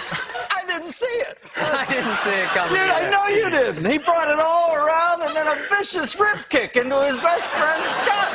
Once there's too much cock talk, I try to just zone out for a minute till it goes back the other way. If there's too much cock talk, this guy has fevered nightmares all night. Dreams, I mean, like sweaty, fevered dreams from the cock talk that's been all over his head. Why bury me twice? He's killing me. No, he's a good man. That erased it. All right. No, he's a good man. Who cares? After all that, that's Gays. that's the whiteout he puts on. Yeah, I know, it's awful. After he talks about you doing shit-ups on cock for 18 minutes. He goes, no, he's a good guy. If you're gay, he's a completely straight guy. He gets a lot of ladies. You know that about him with the ladies. Don't say ladies. Women, girls. Okay, thank you. Ladies, what are we, fucking on an FM station here? He's Don Cornelius. But these gay guys, man, I was reading, you know about the... These gay guys. I haven't even said hi yet. All right, tell me what it is with these gay guys. I know, I'm already. I just read this thing about the Michael, George You're reading Michael. a lot, aren't you? Yeah, I got a little time off. Now I read the newspaper. And this is really strikes me about the gay community. I don't know if they're a community, but It's called West Hollywood. Yeah, they're gay, and it's, you know, George Michaels. He hangs around the bathroom. He has sex with multiple guys. This is no way. You got to get it right. Hangs around the bathroom, and it was described as a lewd behavior, but I don't remember sex with numerous guys. Well, what is that what you took away from it? What does he do? What were you, in the next stall? I could have been just having a nice bathroom regular thing. I don't know what lewd behavior is, but I don't know that he was in there with numerous guys. But this anyway, is go ahead. We get the gist of it. This is definitely a gay thing, like, because this is a pop superstar. You know what I mean? You're not going to walk into a bathroom and all of a sudden Farrah Fawcett's like, ah, you know? You're not going to... What? I love it. What I'm saying is, why would a famous What was she doing? Was there some sort of cervical belt sander thing, or what was that? Oh, Christ, what are you, Linda Blair? They do. That's what they do, right? That's what ladies that I know do. But good to know that primetime exposure's paying dividends there. But I think that's what it is. It's that the gay, that's why they have separate bathrooms. Let's face it. If they had women and, you know, women, as you call them, I call them ladies. If you had them in the same bathroom, like you go in the bathroom to do your business, see a man about a dog there, you know, and you're in the bathroom. You're in the bathroom. All of a sudden, a beautiful lady comes out. Oh, here's my vagina and breasts. You're going to be hanging out at that bathroom a lot. So I don't blame anybody for anything. Can you believe Olmeyer didn't get him? I know. We're all the same, man.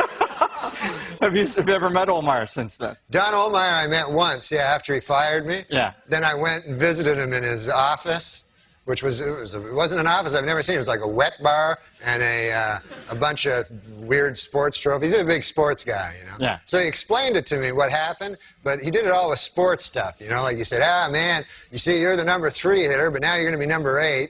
And then later on, Ken Griffey will show up. I didn't know what the hell he was talking about. And then I said, well, Christ, man, what the hell am I supposed to do? And he goes, I don't know, just walk it off, you know.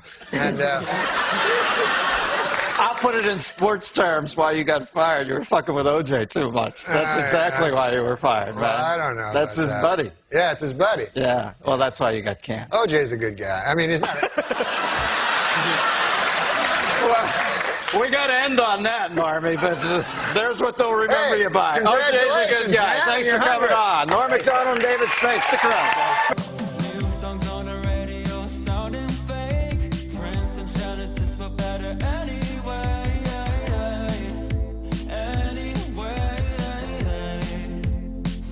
Am I just being... Luckily, we have the good taste to bring tonight's guest back. Every season, he is as uncensored a wit as they come.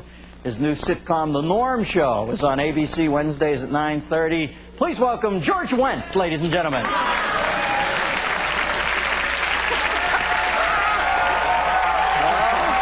thought they were getting...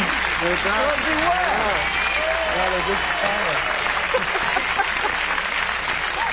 Norby! How you doing, man? How are you? I'm all right. How's it going? Year in, year out, my favorite guest. All right, you're a good man. Because you have no inner barometer of how far to go. Well, no, because it's HBO. I like to be dirty, you know, and it's fun. You know what you are? You're like a profane child. That's how I think of you, because you always say, I like to be dirty. Then you go up on this Pynchon-esque cock rant for like 3 minutes. Yeah, cocks are ugly, and Joe Campbell's a cock, and you're always shuffling your feet. What are you nervous about? You're a star, for Christ's sake. How's that sitcom world? Is that hell, or do you like that over there? It's not a lot of fun, but, you know, it's good to do. No, it's not on Ohlmeyer's. Has Ohlmeyer sent you a congratulatory telegram, or what word am I looking for there? Ohlmeyer, I haven't heard any missive, I think. Who's the Ohlmeyer at your network? This lady, Jamie Tarsis. She think you're funny? Yeah. Ohlmeyer's not even there anymore, isn't it? Isn't the one of his last official duties to whack you? Yeah. He took off, and they got this other guy, I think it's maybe Sammy Sosa. I don't know. Scott Sassa. Scott Sassa.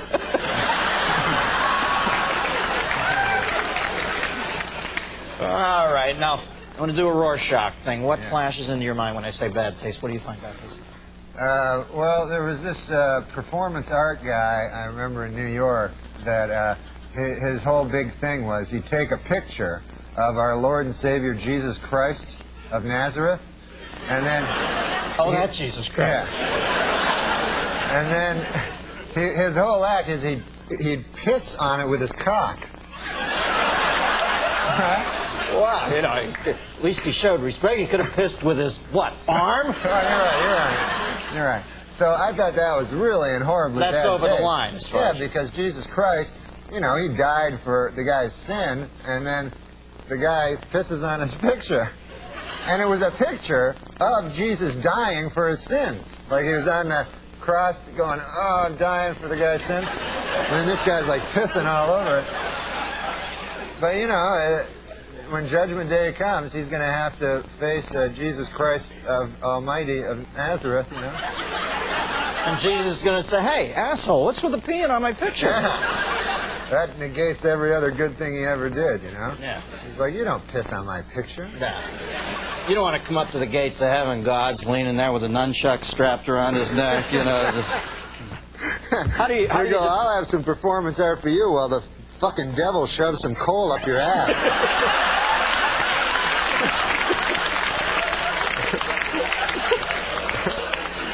As I said before, the childlike outro. But effective. How do you define bad taste? Is it like beauty? Is it in the eye of the beholder, or what? Yeah, it kind of is. You know, it depends on what people... Some people, like, get all upset over certain words, like they think that, like, girls all the time, man, when I'm talking to them, like, if I go, hey, how about you and I, like, fuck, you know? and then the girl always goes like, I don't fuck, I make love. I make love. And I go, I don't care, whatever you want to call it, as long as my dirty cock's involved, you know? I don't care. I'm not going to get, not going to get in a semantic argument. Or, you know, you can call it making a grilled cheese sandwich as long as there's a lot of me doing, that kind of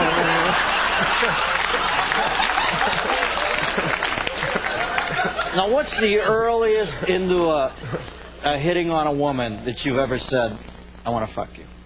Like you give it a couple minutes, right? I try to get into it pretty quick. You know? Throw that trump card down. No, if you're in the game. I don't, because I don't ever ask them would you like to have dinner? I don't really like having dinner with them. Or having a drink with them or anything like that. No. You know, so that's your sort of exchange with women is... Yeah, I say, hey, how about you and me fuck? And then they go, no. And then they go, how about we have dinner? And I go, I don't like dinner, you don't like fucking.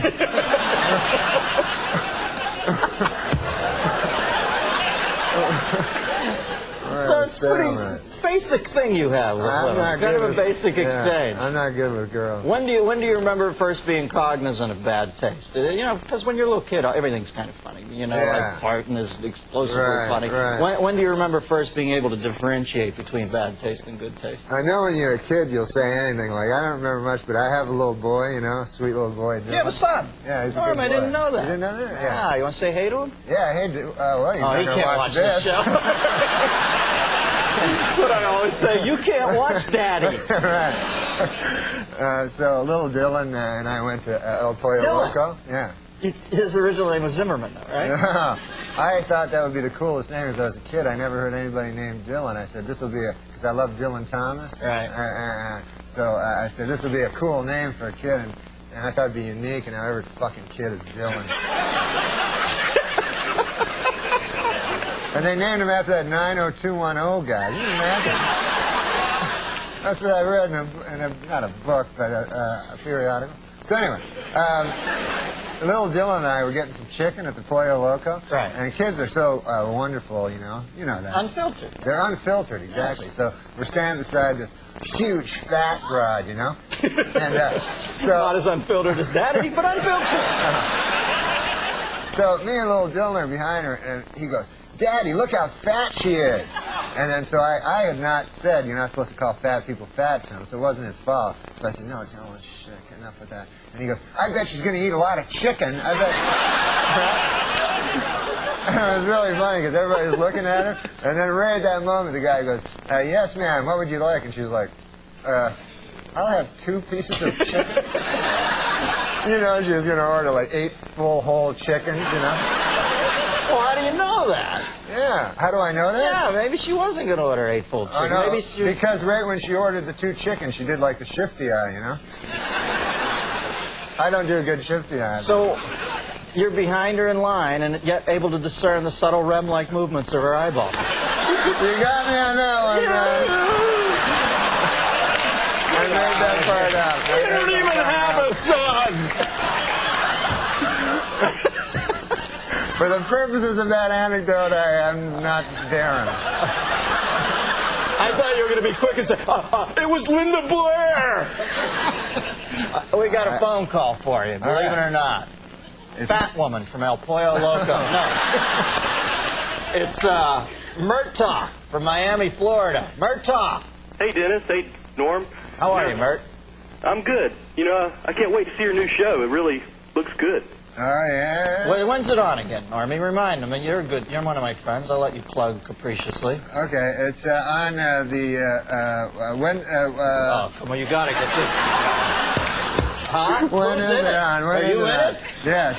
It's on Wednesday at 9:30 on the American Broadcasting Corporation. All right. So, what's your question there, Mert?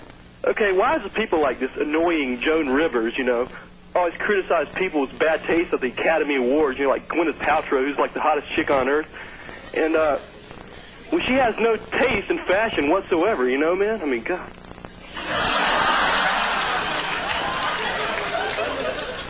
Well, I don't. You know what? I feel awkward here funny, because I Joan met Rivers. Joan Rivers once, and she was so nice to me and so funny. But I agree with him to some extent when she gets like lays into Kathy Bates or say, Kathy Bates never did anything wrong by her. And I just think there's that slight tinge of desperation in Joan sometimes nowadays. You know, that she'll say anything, and that kind of.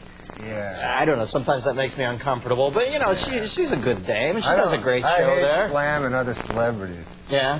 You know what I mean? Remember when Spade did that? How he lived his life in fear? To Eddie? Well, to Eddie, to Eddie a lot of specifically, people, right, but yeah. Spade used to do that Hollywood moment. Spade, he's a great guy, he's one of our best friends, but he was always scared shitless because he made his whole thing out there just trashing people, and they would get pissed and call him, and he was always like living in fear. He never goes to Hollywood parties because he's afraid somebody's going to kick his little Sputnik ass. You know? Right, because everybody he insults is like 2.5 feet taller than him. Now, Norm, have you ever done anything in your long and storied career that you consider specifically to be in bad taste as you look back on it? Maybe at the time you thought it was a good play, but you look back on it and you think that was in bad taste. Well, sometimes, like in stand-up, I'll do jokes that are like one time I was doing this thing in San Francisco, and they were all gay people in the audience. They told me, so I figured I'd in do San Francisco? Yeah. No. So I figured I'd do stuff about gay people so that they could relate to it. Yeah, it's warm up. They love that. And so I was talking about, because I went to this gay pride parade, and I saw in it there were these old men and old ladies like with these signs that said, "We are proud of our gay son," you know. And so I was saying, that's an odd thing to be proud of, you know, because it's not an achievement, you know. It's not like something you work all your life to be gay or anything like that. And I just wondered, I had a hard time believing that these 50, 60-year-old men are actually bragging, you know, at work like they're, "Hey, Bill, you know, my kid, oh my God, we're proud of him, Johnny. He graduated from Harvard, you know, first in his class, you know what I mean? Now he's articling over at a law firm, and, oh yeah, he loves cock." You know? This kid,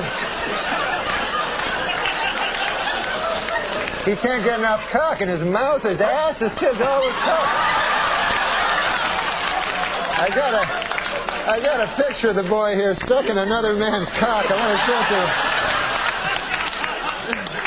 So watch the maturation of you as an artist to realize it took you 9.5 minutes to get around to the second cock stuff. It's beautiful to see you comfortable in your own skin, Normie. All right. The Norm Show, 9:30. What night? Wednesday? Yeah, Wednesday. ABC. Good luck with it. Norm MacDonald. Stick around, Norm, to do the news. Norm MacDonald, ladies.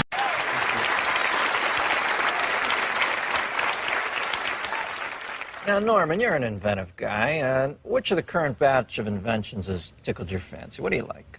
Well, Henry Ford just invented the assembly line there, Right. you know? Yeah, I heard and that was good because he wanted, you know, not just rich people, but anyone to drive over and see his cock. Is there any other one that's caught your fancy? There was Alexander Graham Bell. Yeah. You know, he invented the telephone. Right. So he could call people up, tell them to come on over and see his cock, you know, because he was tired of yelling it out the window. So, Hey, theme development. check out my cock.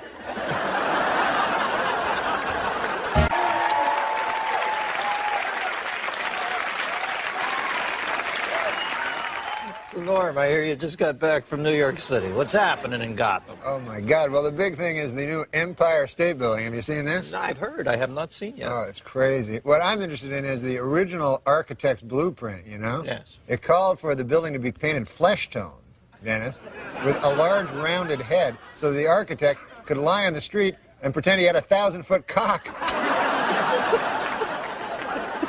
Frank Lloyd Wright, more like Frank Lloyd Cock.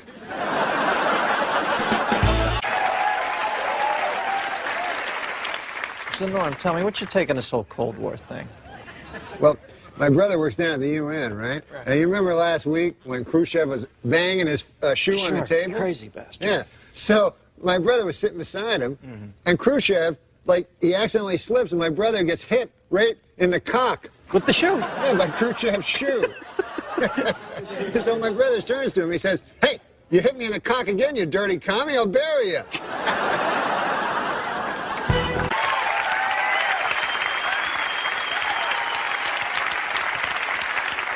So what's been happening, man? Oh, man, I dropped acid the other week. That is bizarre stuff. Really? Yeah, my cock started singing to me. I like Joe Cocker. Stood for something other than just being Mexico's bitch. I say if President Clinton 296 doesn't snap us out of this downward spiral we're in, we dump his gay ass. Next election process, we clone Jesse Ventura again, bring him back. Hey, Norm. Hey, you know what I think they should put on the dark side of the moon? What? Vast fields of bioengineered hydroponically grown cock. Yeah, you know, like a backup supply just in case our earthbound supply of cock might run out one day. No cock tucked away for a cocky day. Exactly. Look at my head, man. It looks like a cock. It does. Cock. Cock. Cock. That's just my opinion. I could be wrong.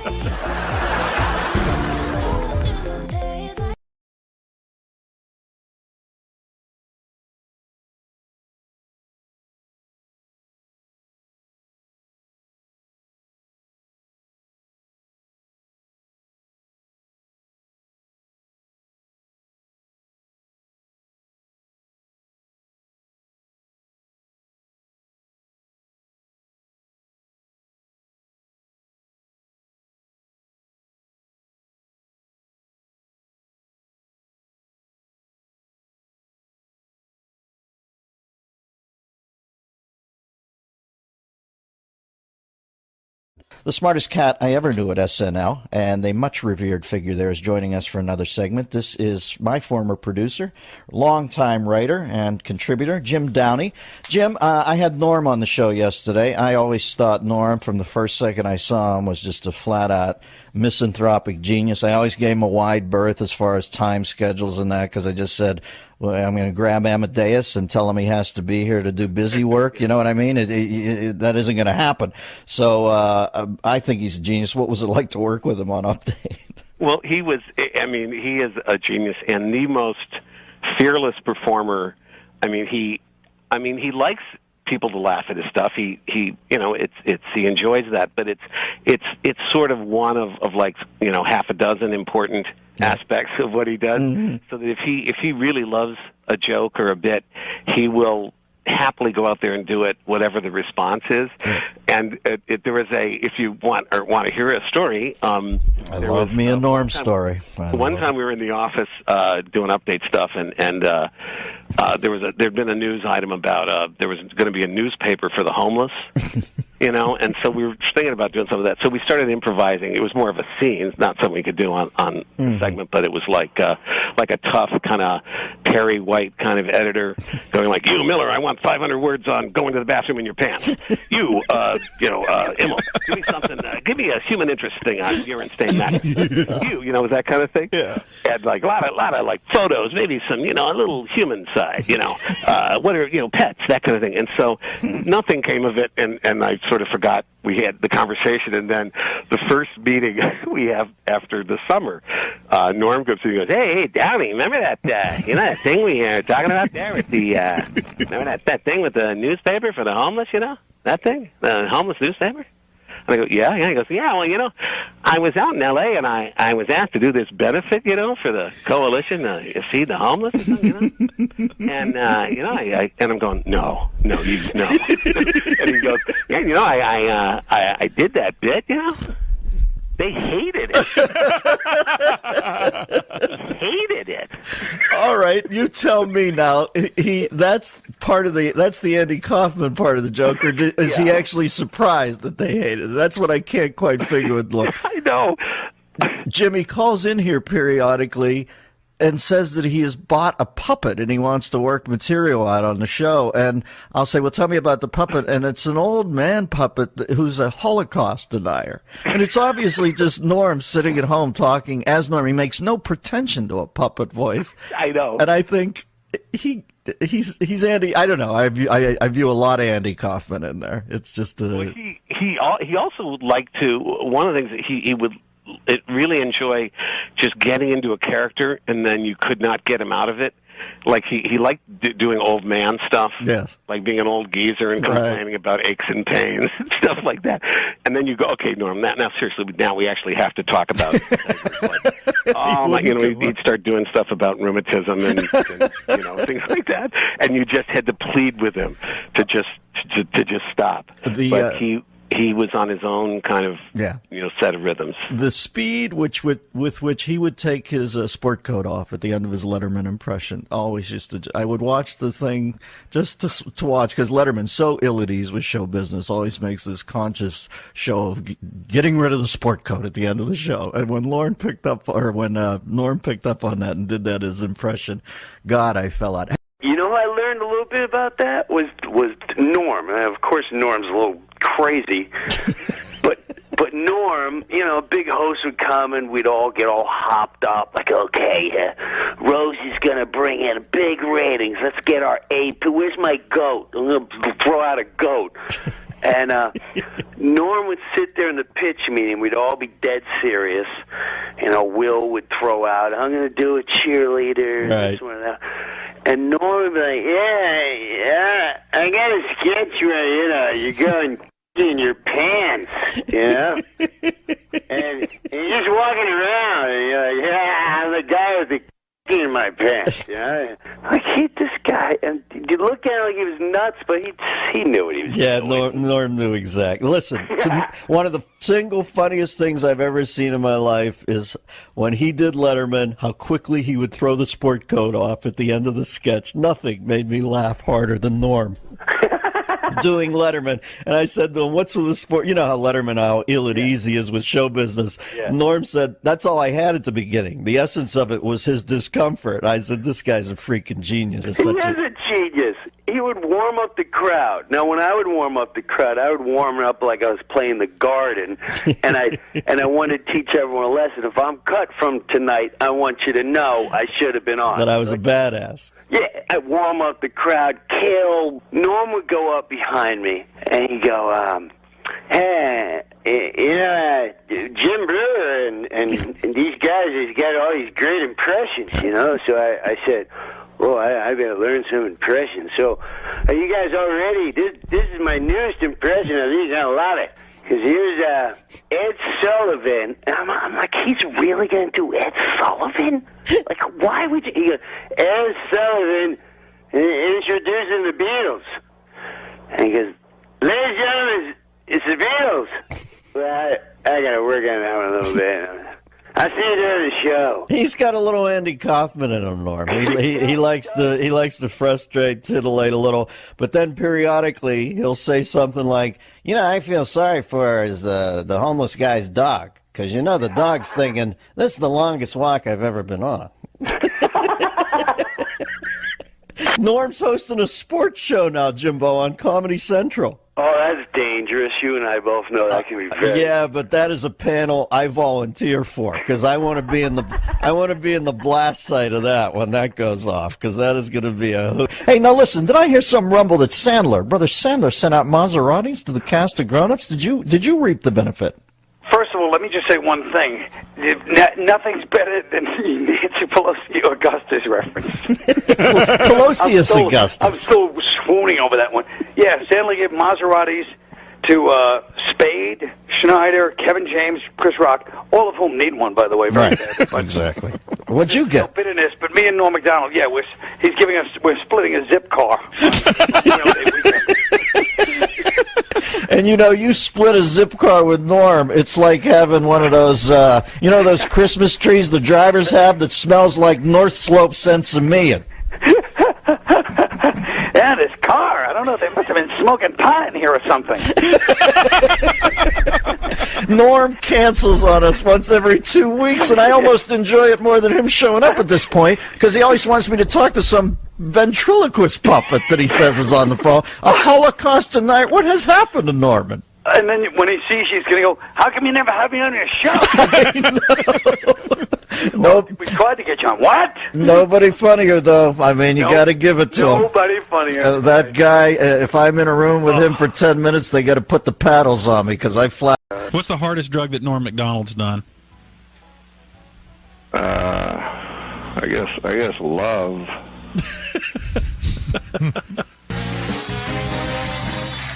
Where did you go? I had to go powder my nose.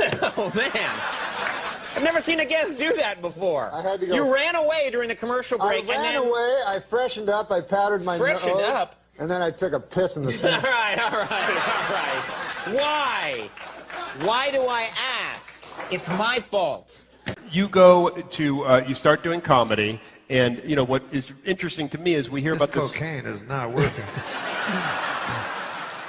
I'm from the time, let me tell you something, Jay. I'm from the time, I remember when pot was something you cooked your eggs in.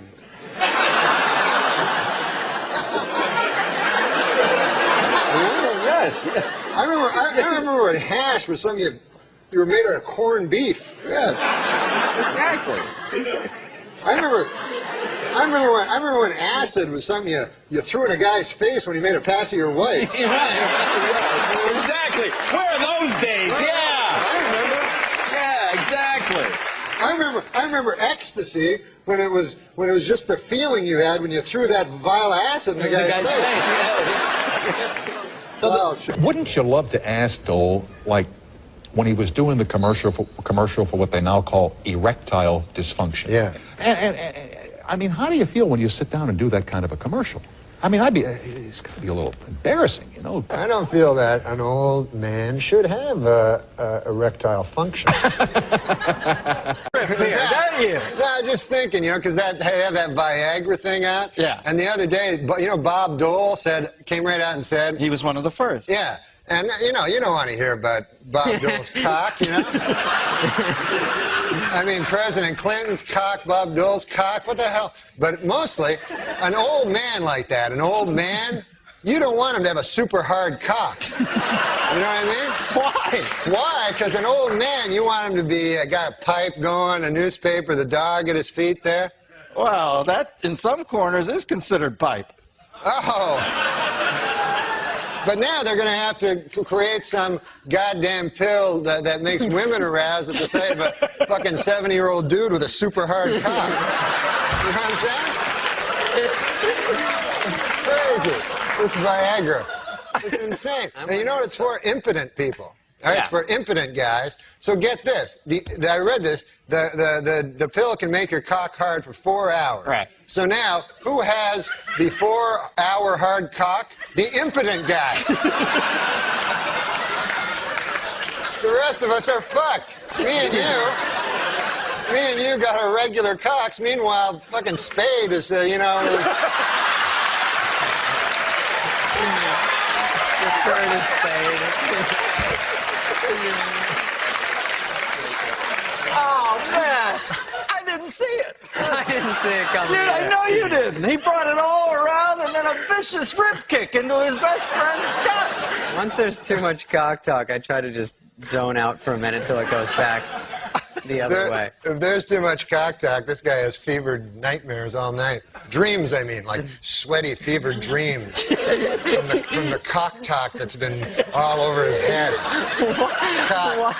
Why bury me twice? He's killing me. No, he's a good man.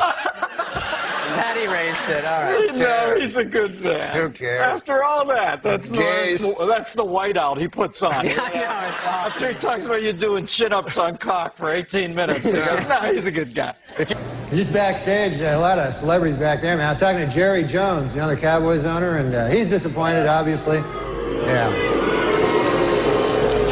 Well, he's a good guy, though, man. He's talking about rebuilding the team, you know. And he told me, he says, we have to get back to what made us a championship team. Strippers and crack.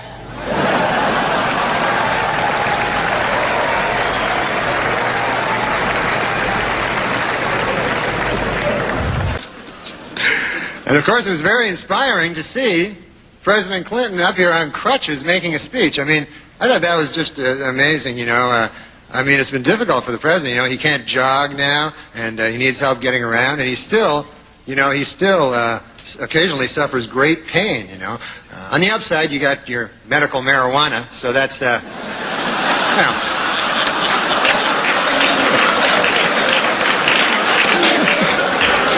You must inhale, sir. It's the only way you're going to get better.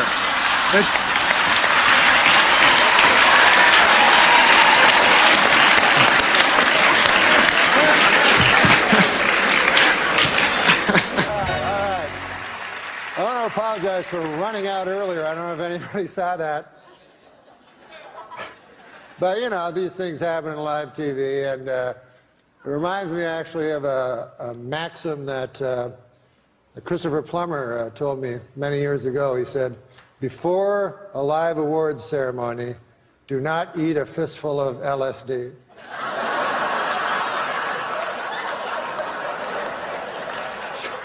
Take that with you. Is it really my fault?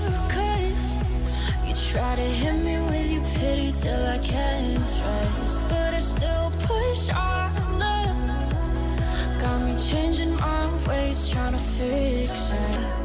Poison my. I assume anyone smiling is on meth. Veterinarians in Colorado have reported that marijuana use is on the rise amongst dogs. They say you'll know if your dog is too high if it starts making a really tall sandwich. They like sweets better What's when that they're high. mean? Yes, I don't know. In England, a woman was arrested for throwing a birthday party for her 16-year-old son that included marijuana, alcohol, and strippers. Now she's got even bigger problems. What to do for his 17th birthday. Whatever. The street drug Special K has been found to be an excellent treatment for depression. This according to the New England Journal of Gary Busey. You know, dogs and humans love to run because it apparently gives them a natural high similar to that of marijuana, according to the University of Arizona. Wow. After running what are called cannabinoids, the chemical found in marijuana that gives you a feeling of euphoria, are higher in humans and dogs, and this encourages them to run again. To 7-Eleven for a Slurpee. A Papa John's delivery man has been arrested for allegedly selling more than $40,000 in cocaine hidden in pizza boxes. Jesus. To undercover police officers. This raises an important question. Where is all that pizza that was supposed to go in those boxes? Can I have them to eat? I'm a big fat guy. A Florida University student was caught streaking on campus and apparently told police he was on acid and asked them to cut his dick off. Boy, these kids today are crazy. In my day, we didn't need drugs. We would just cut our own dicks off. Yeah, you didn't need no fucking acid and shit. When did you gain the weight? Well, I fluctuated a lot throughout my life. But how did you gain it? Eating and not exercising. Would that be your natural weight, or do you have to fight that all the time? Well, yeah, I think I have to fight it to a degree. Yeah. And how did you lose the weight? Cocaine. Cocaine? Cocaine. Mostly, yeah, cocaine and other drugs, and very, very serious depression. That helps me a lot, Dr. Oz. Is that what I think it is? I don't know. Do you think it's cocaine? Yep. Well, you're partly right. It's cocaine, and there's also a lot of baby laxative. So you might. A couple minutes. Yeah. I'll be. Be careful, because it burns like hell when the. Yeah. Uh-huh. You know, I went to a tennis match in Indian Wells. Yeah. And I saw Rafael Nadal play. He's my favorite.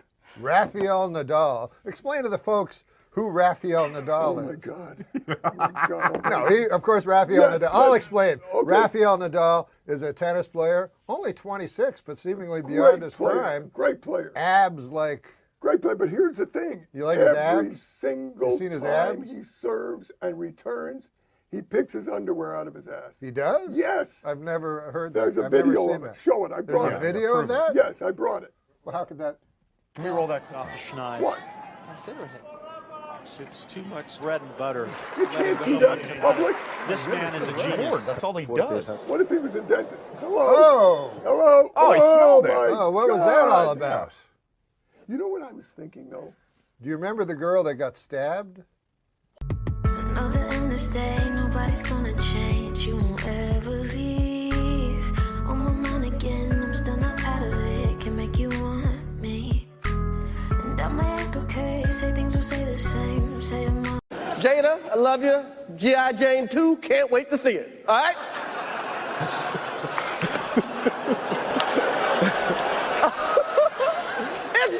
That was a nice one. Okay. I'm out here. Richard.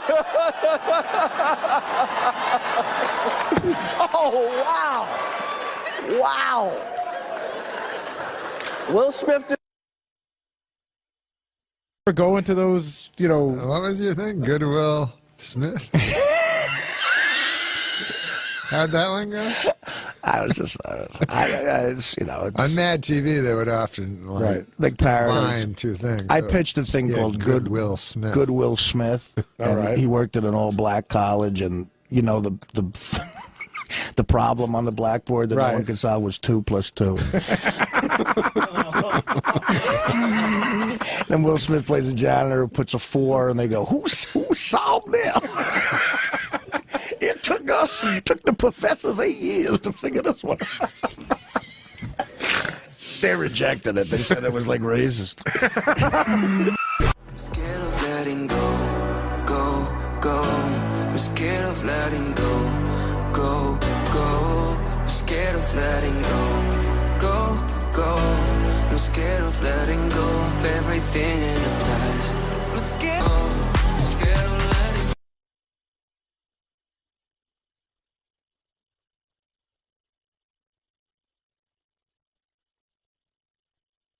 go. Okay. That was a greatest night in the history of television. Okay.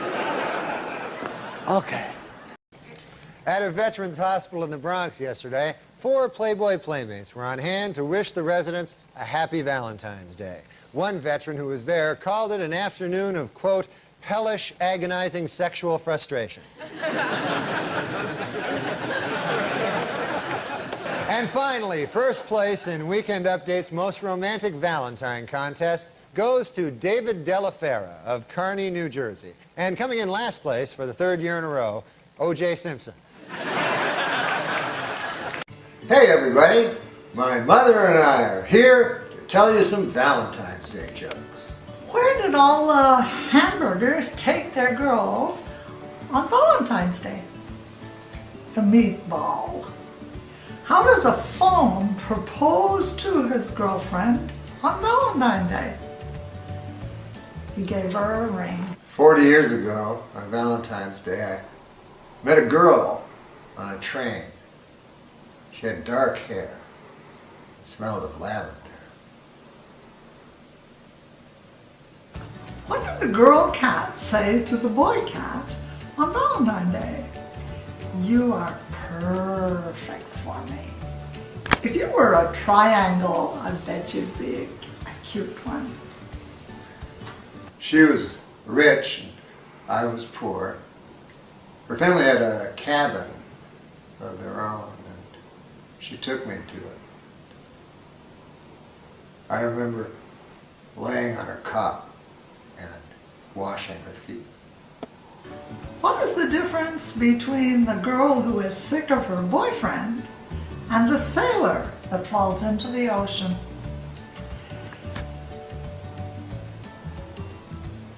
One's bored over a man, and the other is a man overboard. Ultimately, her father didn't approve, and in the middle of the night, I was escorted away by his private security. But every year I go to that train station and I look for that girl. I've never found her. Knock, knock.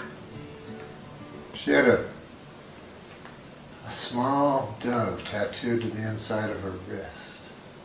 You're supposed to say, who's there? Who's there? Olive. Olive who? I love you.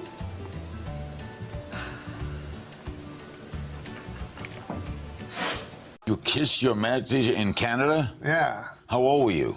I was like 7. On the lips? Yeah, on the lips. This is what happened. Nobody wanted to be my Valentine.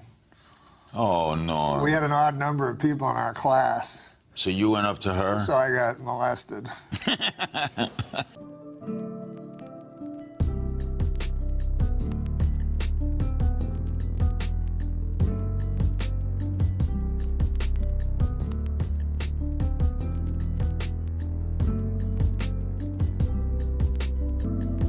Dream date with Norm.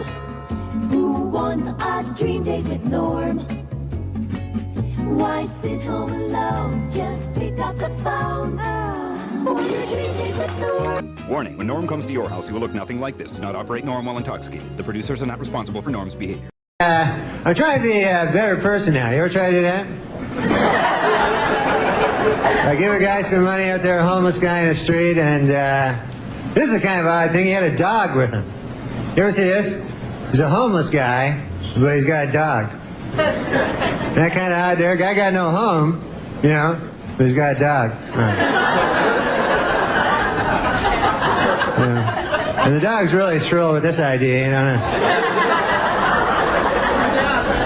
Dog's going, hey, pal, I can do this by myself pretty well here, you know. Like the longest walk in the world you got me on here. What the hell? What the hell kind of a thing? What the deuce?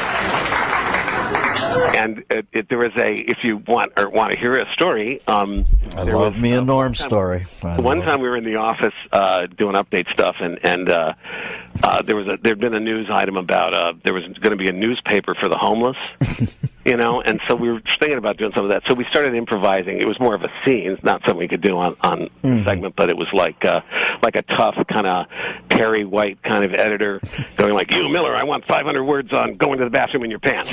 You, Immel, give me something. Give me a human interest thing on urine stain matter. You know, that kind of thing. Yeah. And like a lot of like photos, maybe some, you know, a little human side, you know, what are, you know, pets, that kind of thing. And so nothing came of it, and I sort of forgot we had the conversation. And then the first meeting we have after the summer, Norm comes in and goes, hey, Downey, remember that, you know, that thing we were talking about there with the, remember that thing with the newspaper for the homeless, you know? That thing? The homeless newspaper?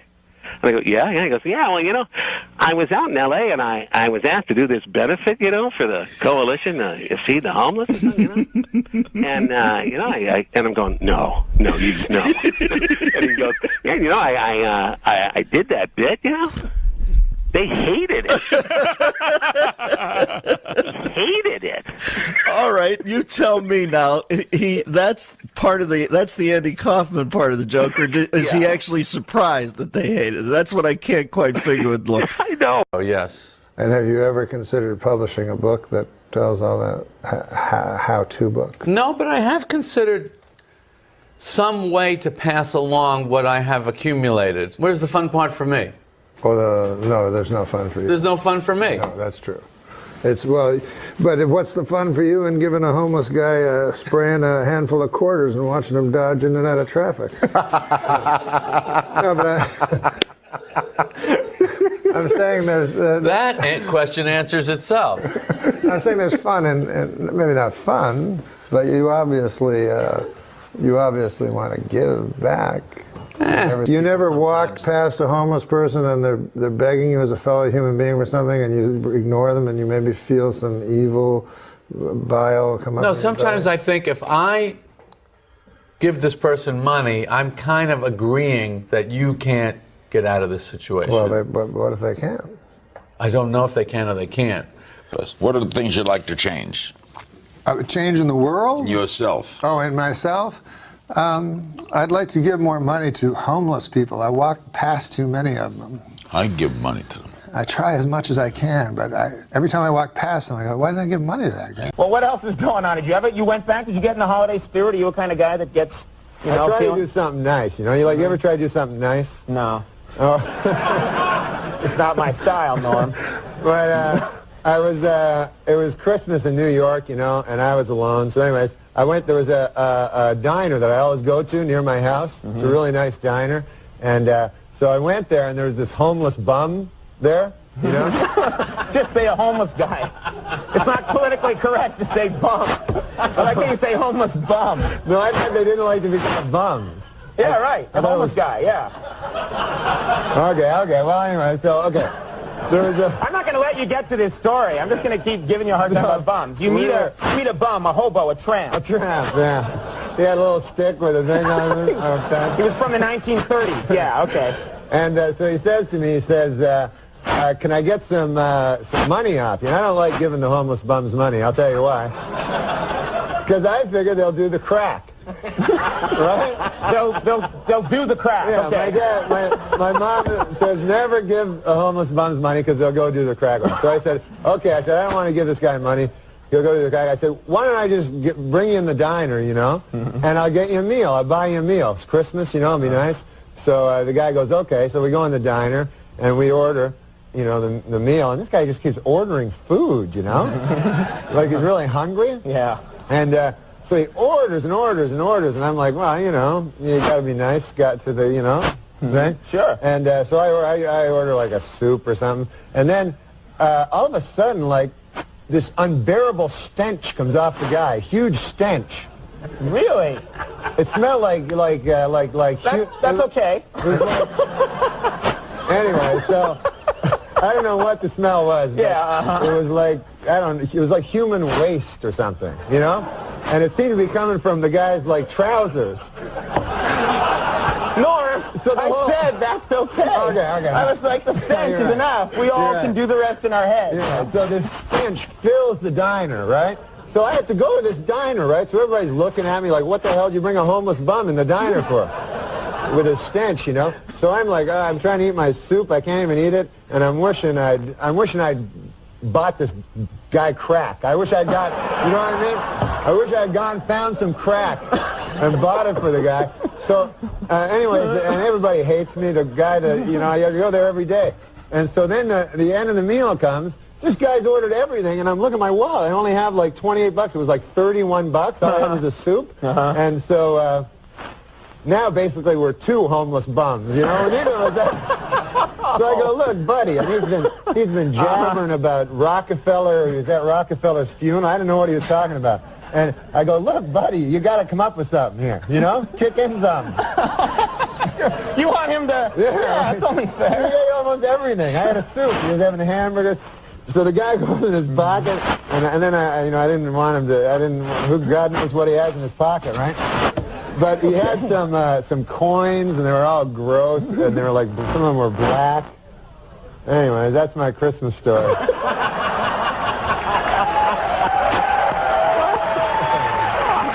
Man, wow! What a young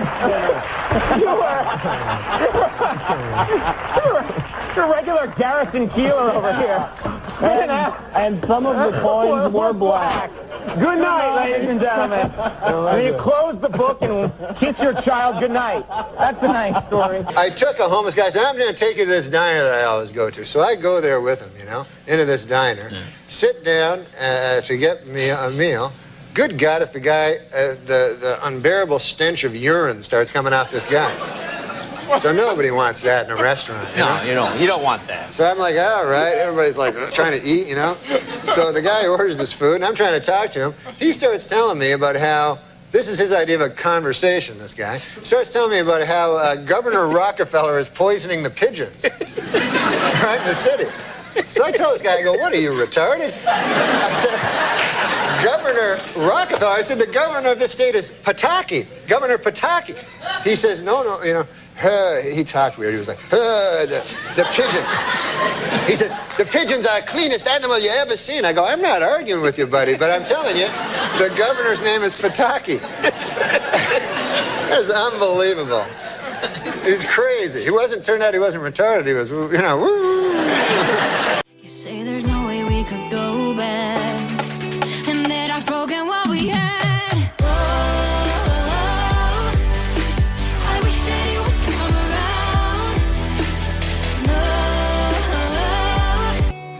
Now, Norm, you've had Saturday Night Live has a really long. I used to work there. It's a long summer break, you guys. Yeah, it's like school. You get a whole summer off. It's pretty sweet. Have you been performing at all this summer? Yeah, I did. I've been doing stand-up, you know, at clubs and stuff. Sure. And, oh, man, I didn't realize how much, I forgot how much I stunk at it.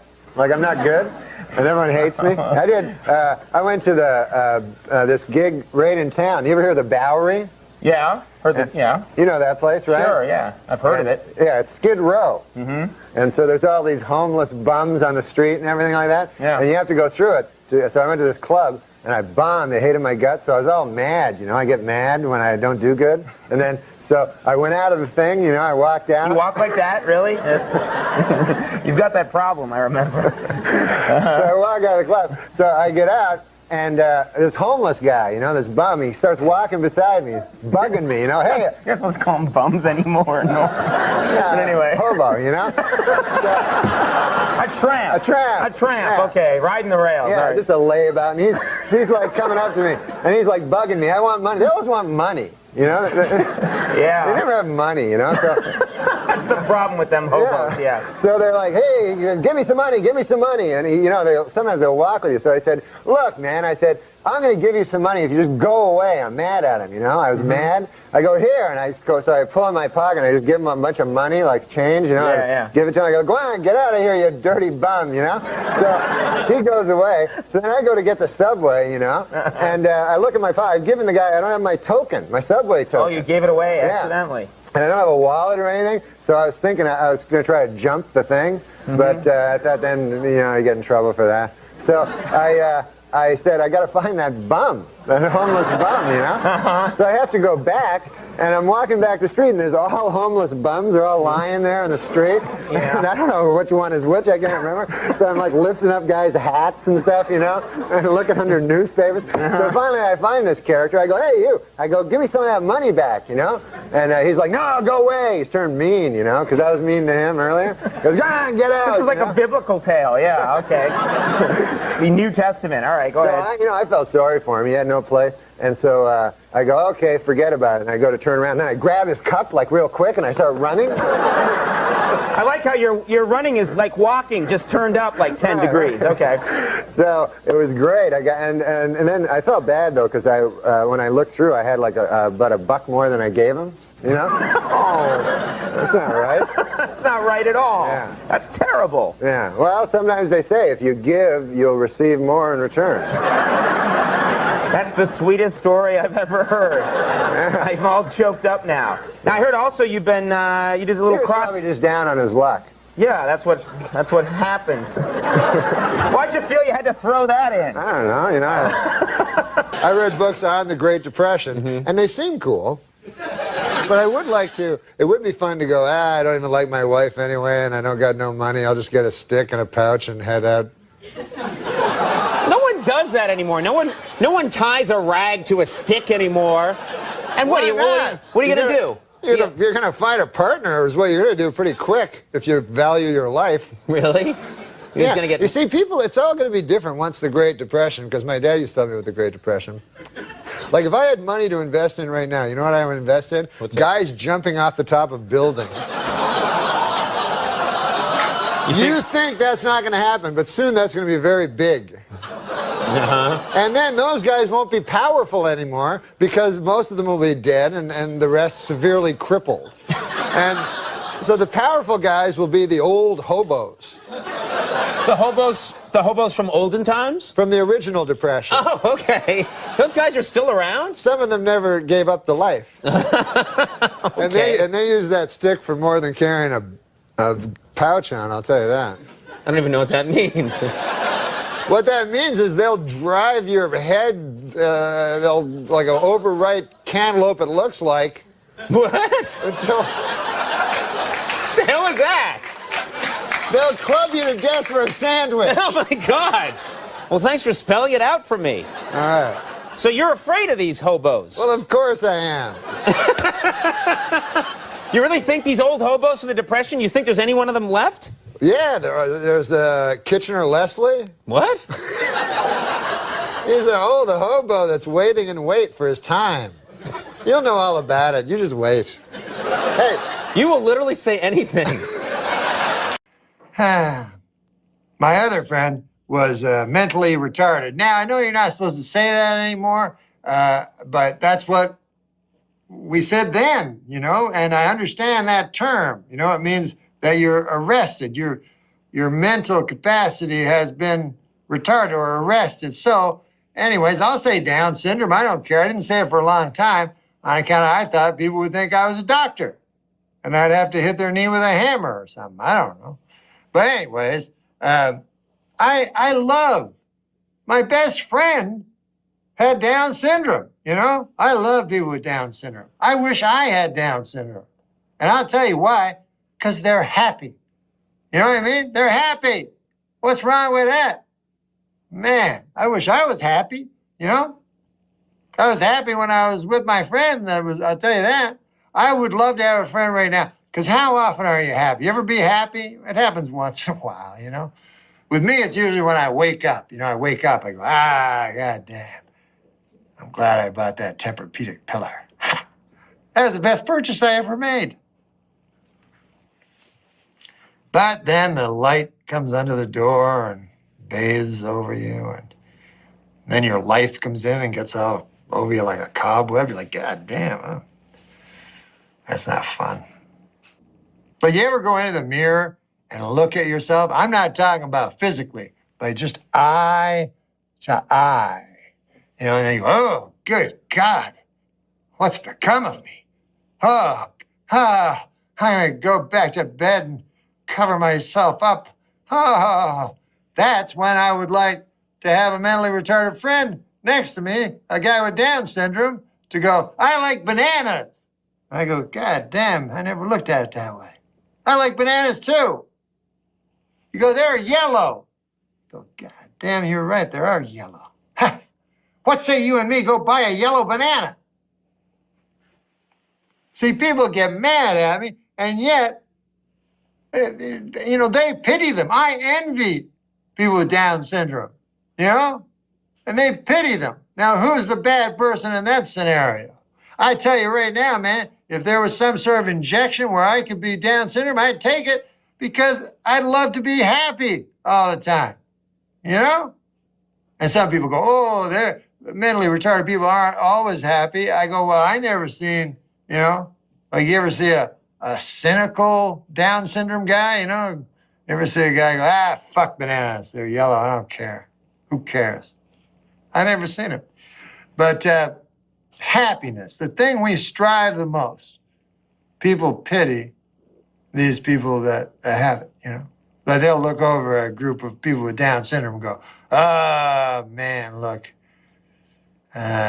Breaks my heart when I see them. You know why? They're happy, right?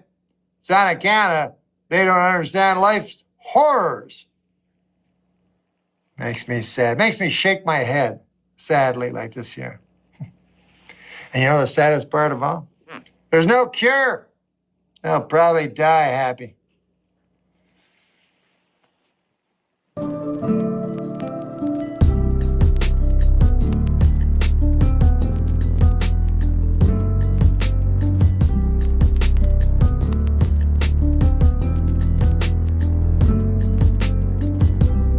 I prefer the Indian casinos. That's what I like, you know, because I don't want to give my money. If I'm going to lose money, and I'm going to lose money, I don't want to do it in Las Vegas to a bunch of corporate businessmen.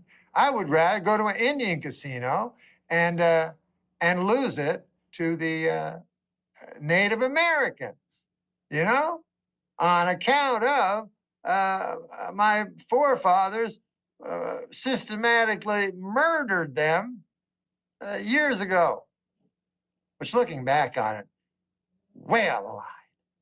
Way out of line. Anyways, I look at it as a form of reparations, you know? And I tell you, I've done my part, goddammit.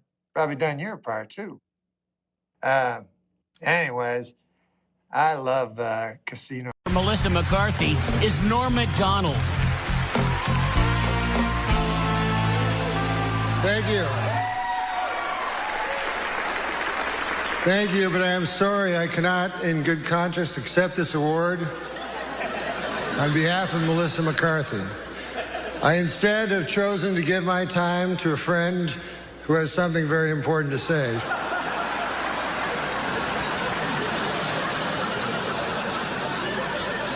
My name is Johnny Two Feathers. While you enjoy tonight's show, I want you to think about something. The spot where you're sitting, every square foot of ground in this country was stolen from my ancestors. And after you stole it, you murdered them. So you'll forgive us if we do not laugh along. There is nothing funny about the extermination of a people. The theater stinks of blood. That's all I have to say. Oh. Johnny Two Feathers, everybody. Johnny Two Feathers. Give him a wave, Johnny. Johnny, you don't want to wave? All right. Well, Johnny Two Feathers, everybody.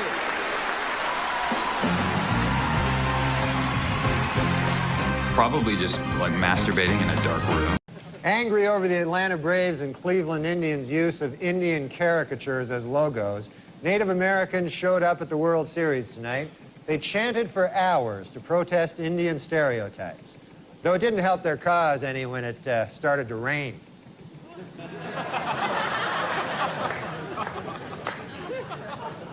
Native Americans in upstate New York are trying to block plans to build a Kmart on the site of a Mohican burial ground. In addition, they were upset to learn that sales at this particular Kmart will be announced, "Attention Kmart Savages."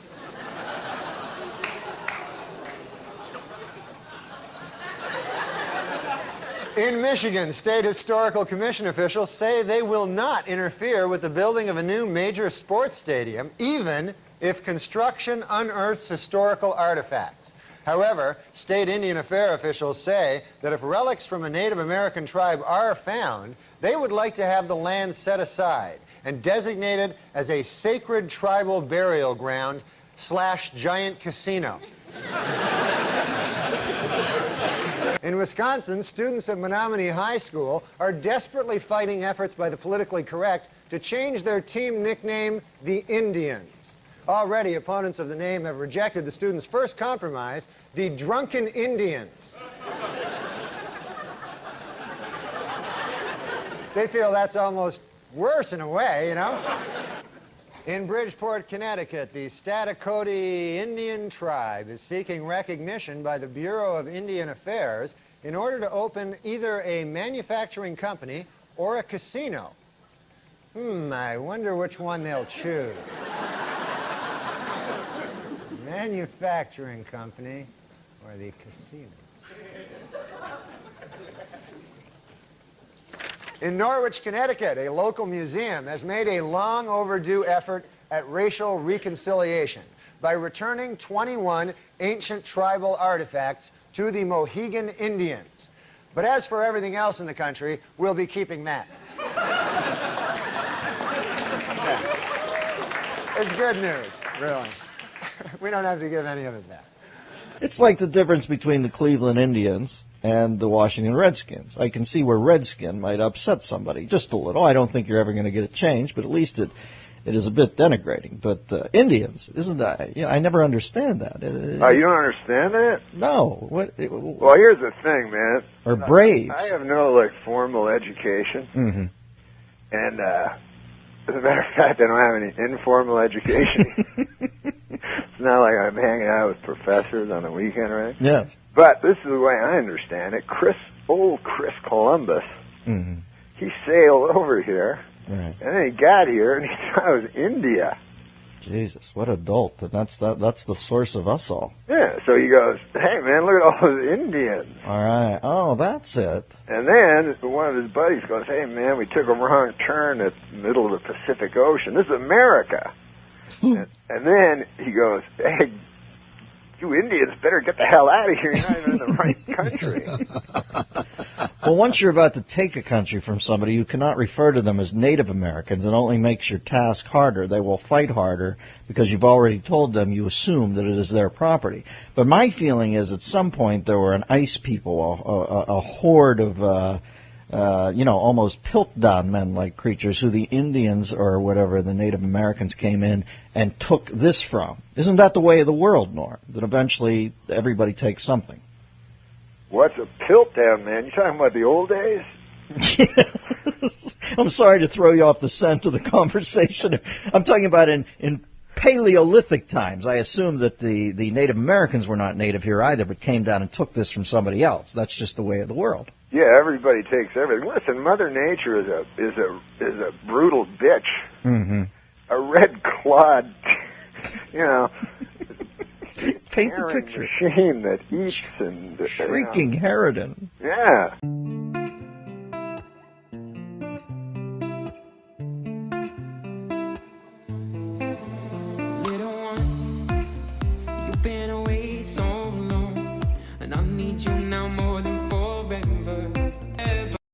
So, Jenny, what month was your Stop issue? quoting Churchill. May of 08.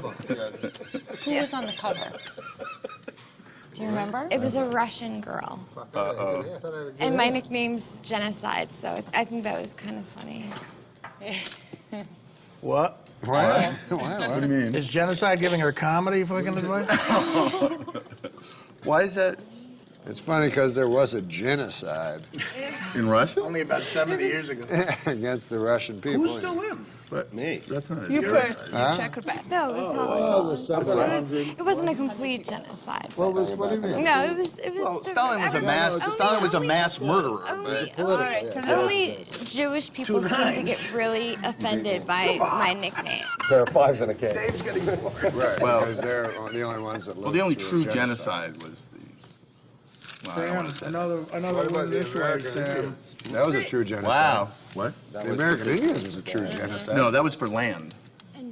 No, that was justified. That was for land. We were taking their property.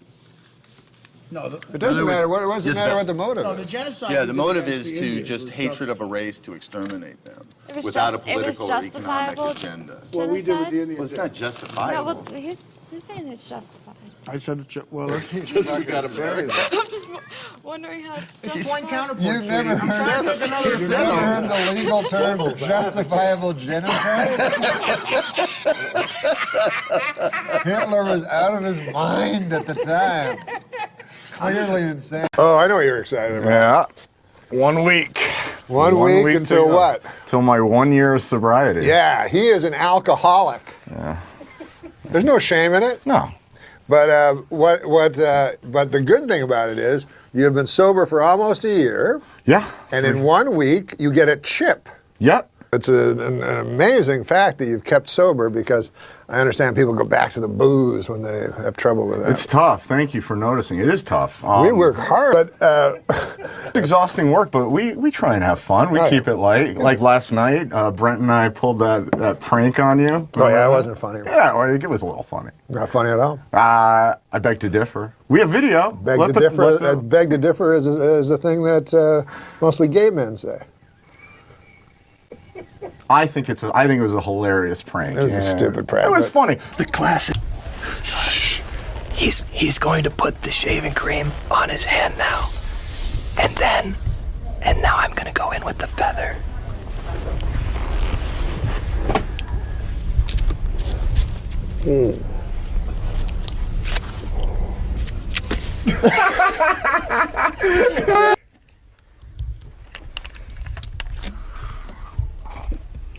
Yeah, you swallow that, you fucker. You drink that down. You don't fucking spit that out. Yeah, you like it, you fucker. Drink it. Fucking swallow that fucking.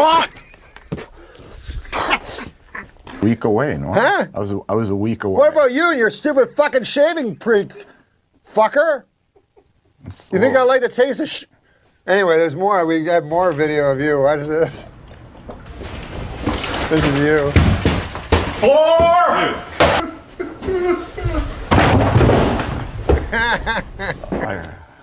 I gotta call my sponsor. We got a sponsor?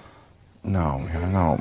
My sponsor, Argus Hamilton. Oh, that's guy. Your sponsor. Yeah, my sponsor. Fuck that. Is there any more of that vodka left? No, you don't want vodka. Come on, man. One day at a time. Oh, fuck that shit. One it's too late day. for that. I don't know. Do you think it's cocaine? Yep. Well, you're partly right. It's cocaine, and there's also a lot of baby laxative. So you might watch it. It burns like hell. Just give me a couple. Flew with him randomly twice, just randomly. Just like right happened next to be him. in the plane? Totally. Really? Total dumb luck. Crazy. On 2 separate occasions, Norm sat right next to me. He was like, What a I treat. can't believe this is happening What again. a treat. Yeah, it was. The last one was hilarious. We have this long conversation. We're having a great old time, and he's telling me, "Yeah, I quit smoking. And I don't like to smoke anymore. It's just terrible. It's so hard to quit, but I'm glad I did." Yeah. We land, and he immediately walks right into a gift shop and buys cigarettes. And he Changed his goes, mind on "I the flight." changed my mind. I want to start smoking again."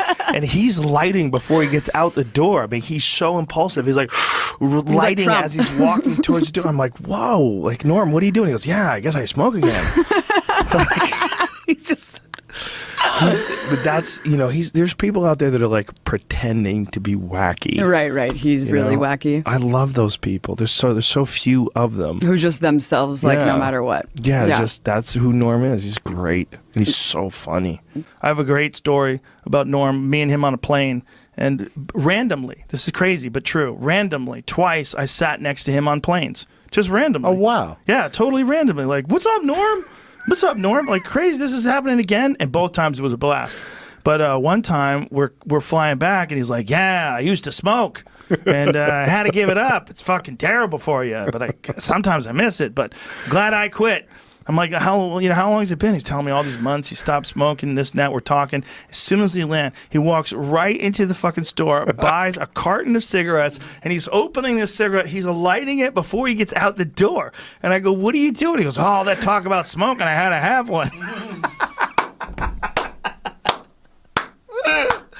And the flight from I forget where we even were, 2 times. Both times are just like the best flights. Like, just like having an audience of one next to one of the greatest comics ever and just be able to talk shit. Yeah, completely randomly, 2 times in my life I sat next to him on a plane. Just totally random. So weird. Vancouver, ran him at the airport. Yep, once in Vancouver and once somewhere else. And the last one, he was talking about, I quit smoking. He's telling me how he quit smoking. It was hard. It was really hard to quit, and I did it. And, fucking smoking's terrible for you. So we land. He walks as fast as he can off the plane right into one of those stores and buys a pack of cigarettes. And he's opening up it, and he's got one in his mouth as he's out the door. He went off for an hour about how it's terrible for you. He's so glad he's out over it. So I'm outside with him. I go, what are you doing? I thought you quit smoking. He goes, yeah, but all that fucking talking about it, I wanted a cigarette. So was he being funny, or was he just a weirdo? No. He was just a genius. Didn't drive, right? Didn't he not drive? Just invited people to go do tennis and stuff, so he'd be like, pick me up on the way. His brain was just wired different. Yeah. It was just wired different all the time. But, like, he just decided, wow, let's smoke. And just, he couldn't light it quick enough on the way out the door. I randomly wound up sitting next to him on planes twice. On 2 different occasions, just like, I go, Norm, like out of nowhere, and he's sitting next to me. And one time, we're sitting there, we're talking, and we're having a good old time. And then he's talking about, I quit smoking. He's telling me how he quit smoking and finally quit smoking. And he's telling me all these things. And then when he lands, he literally, like he can't stop himself, runs into the airport store and buys cigarettes. And he's lighting it as he's leaving. I go, I thought you quit. He goes, I did. But all that talking about smoking makes me want one. And he's like, before he even got out the door, he's lighting the cigarette. He just couldn't stop himself. But I like he goes, all that talking. He's the one talking about it. All that talking. He always puts it on you. That's what's great about it. But he's like, this guy talks about smoking. He got me back smoking. But it was so crazy because I was like, that's great, Norm. It's so great you quit. And he's like, fuck, I want a cigarette. Take me on a journey. Take me far away from this life. I'd leave it in a hurry. Let's run away before morning. Well, good to be here, eh? I quit smoking. You ever try to do that? Man, that's a tough thing, huh? I think that's to be a funny thing, or do you really have to kind of I'm doing feel it. No, I feel that I have an oral fixation. You know about that. Norm MacDonald is that's a great one right there. Yeah, Norm was quite a guy. He was so unique. He was so peculiar too. Norm was very needy in a way, and I'm not speaking out of. I mean, everybody knew that he was needy. He always needed a handler. Yes, because he just I don't know if he didn't know how to do things or he just didn't feel like doing it. Like go on tour with him, he couldn't find his passport, he couldn't find his shoes, he couldn't find this and that. Are you serious? I call up Norm. I said, Norm, you want to go to Palm Springs with me? It's a 3-day Jim McClain course. Yeah. So I pick him up. He rides out there with his feet out the window all the way, listening to Johnny Cash. Remember that? Yeah. And we get out there, and the next morning I call him to wake him up to go. He's sound asleep. I got to call him like 3 times and knock on his door. And then he gets up and he goes, I can't find my shoes. He's like being a little kid. Sounds like every day getting him to this podcast. He didn't drive. He didn't have no driver's license. You had to like point him in the right direction where to go. And this was without doing drugs or anything. And he loved to gamble. And again, I'm not speaking out of school on that one either. He loved to gamble. And I learned not to loan Norm money because he wouldn't pay it back. And we were in Vegas once, and he asked to borrow $500. So I gave him the $500, thinking he'd pay it back. And he went off to gamble. He came back the next morning. I saw him for breakfast. I said, Norm, you got the $500? How'd you do last night? He goes, oh, you'll get it. You'll get it. The next day, Norm, don't forget the $500. Hey, you'll get it. And then the third day, I go, Norm, you got the $500? You keep putting me off. But, I mean, this disrespectful not paying me back. He goes, what are you complaining about? You only lost $500. I lost $5,000. Good Lord. I remember him when he hosted the ESPYs. That's where I met him. Yeah. When he hosted the ESPYs, and that was off the charts. I mean, his famous joke about the Heisman Trophy. What was it? The joke was about the Heisman Trophy that Charles Woodson. Charles Woodson, right? He's like, Charles Woodson is here. And there's Charles Woodson. How about that? What a season he had.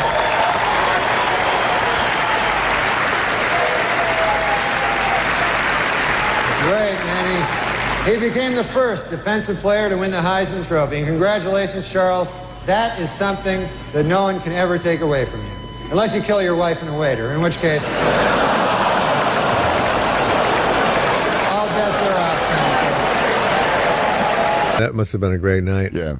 People would say how brave and courageous Norm's comedy was, but I just call it poor judgment. They asked me to host this thing for Norm MacDonald, and a bunch of people spoke. And everyone was saying really great stuff, and a lot of people were funny. But man, Kevin Nealon had the greatest line, because a lot of us were talking about how brave Norm was, and he really was. He was fearless as a comedian. Yeah. And then Kevin Nealon gets up and he says, he's saying very funny things, and he just says, a lot of people up here are talking about how Norm MacDonald was brave in his comedy. I think of it more as a lack of judgment. Said they got banned from a Biloxi casino once. Oh, because and of I Norm? thought because Norm was counting cards or something. He said no, because he totally torched the room of all the whales. Like, he made fun of them in a way that was like he didn't read the room. And he absolutely did that poor judgment thing, and that's why they got banned from a Biloxi casino. Even on his memorial, 10 people walked out. You ever follow him on Twitter, his golf commentary? Oh, my God. It was so great. Hilarious. Yeah, I mean, he did it just like an announcer. It was just great. Norm. Tiger dancing on the green with... He was just the all-time best, man. No question about it. I do remember him jumping out of like a stage door at Radio City Music Hall when, we were all getting ready for the night, and he was asking about a score of a game. Like, he just thought like I would be like his own personal sports phone. Like, hey, who's winning that game? And come to think of it, I got addicted to you. Oh, no, no, no. And come to think of it, I need somebody like you. Oh, no, no, no. I need someone like you. Version of Canada, but one of your other counterparts who's Canadian that you didn't mention there, Norm MacDonald, I can't see Norm having the same kind of sentimental attachment to Canada, or did that come up? No, I don't hear him talking that much about Canada. I don't know if he remembers that he's from Canada. He does occasionally. He seems very proud. He and I correspond sometimes, and I think it's mostly, I'm a fan of his and he knows it, but I think it's because I'm Canadian as well. I think he's got pride for it, but I mean, he's an enigma to so many of us. You've been on his show. I haven't gone through the entire archive. Have you gone hiking with Norm yet? Well, funny you should ask. You're right. Norm is an enigma, and he's a friend, and I do like him. And we've toured together before. But, we were out in the Grand Cayman Islands about 2 months ago doing the Kaboo Festival out there. And I said, Norm, why don't we do a hike? Because I've been trying to get him, and he's been saying, yeah, he'd do one. And so he says, yeah, let's do one. I said, we'll do it on the beach. So we were all set to do it, and I go... I do the intro on the beach, before he gets there, and the outro and all that stuff. And then I go take him out to lunch, and then we finish lunch. He goes, oh, I got to get my hat. And he goes back to his room, and I'm waiting for him at the elevator, and he texts me saying, I'm watching the golf tournament right now. Tiger's playing. And I said, okay. And then 10 minutes later, he texted me. He goes, "I can't go. I got diarrhea from that sandwich you bought me." So I never got the hike with him. Oh, man.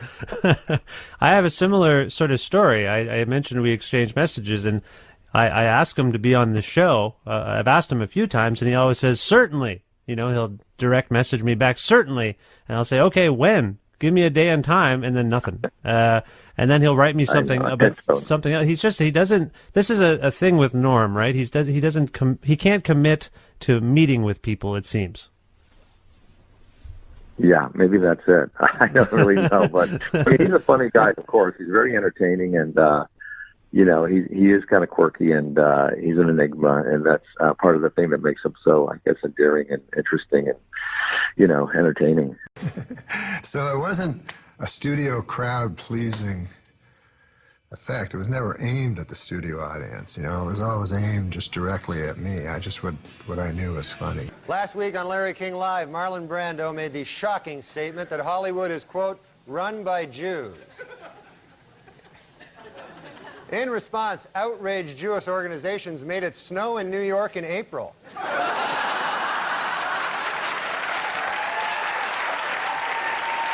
Native Americans in upstate New York are trying to block plans to build a Kmart on the site of a Mohican burial ground. In addition, they were upset to learn that sales at this particular Kmart will be announced, "Attention Kmart savages." 3 years ago, an 11-year-old British schoolgirl put a message in a bottle and tossed it into the Atlantic Ocean.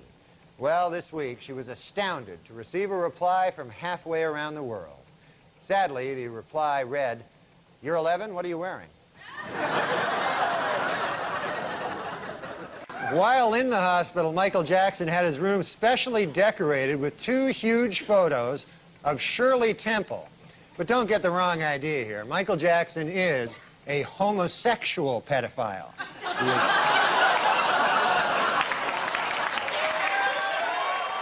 In Falls City, Nebraska, John Lauder has been sentenced to death for attempting to kill 3 people in what prosecutors called a plot to silence a cross-dressing female who had accused him of rape.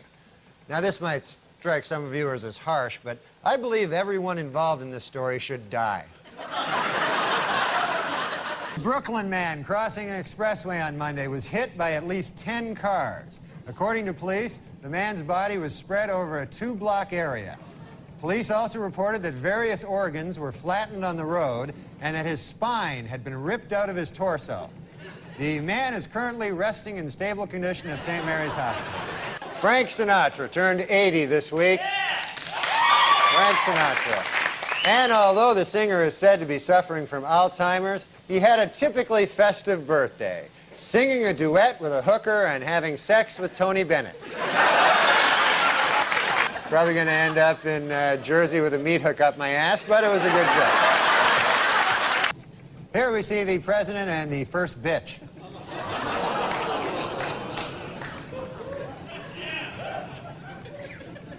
Hey, slow down, you bitch. Let me catch up.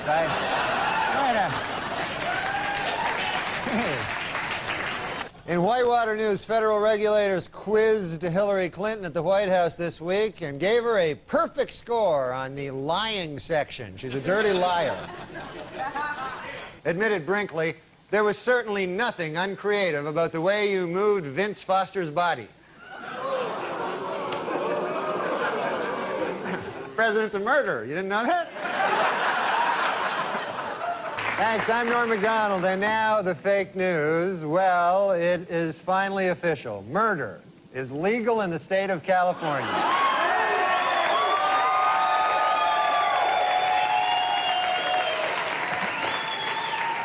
A down-and-out O.J. Simpson, depressed that all of his money-making ideas have failed, has decided to go back to doing what he does best, killing people.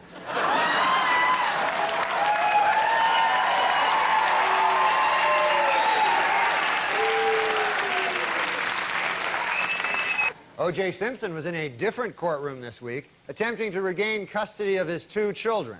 In order to prove to the court how much he loves his kids, O.J. pointed out, quote, "Hey, they're still alive, aren't they?"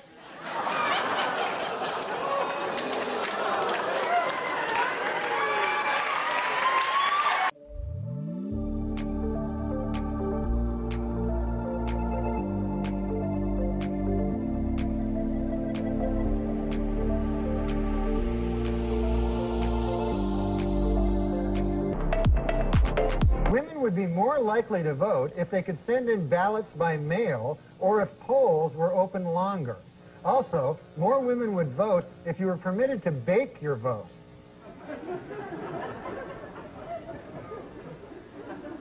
They like to bake. In Milwaukee, Wisconsin, a man allowed his 8-year-old daughter to take the wheel of his car, and an accident ensued that damaged 7 other cars and injured 6 people, which once again proves my theory: women can't drive.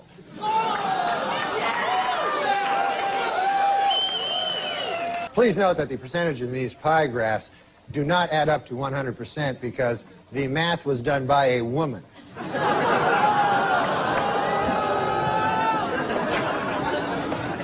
For those of you hissing at that joke, it should be noted that that joke was written by a woman. So, no, I'm just kidding. We don't hire women. I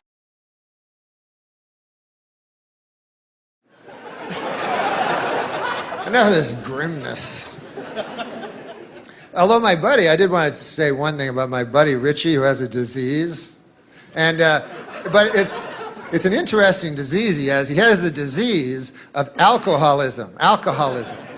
And he came to me, you know, and he told me, and I like to look, I'm the kind of guy who likes to look at the bright side of things, you know. So I told him, I said, Richie, it's true that you have a disease and everything, but I think you got the best one.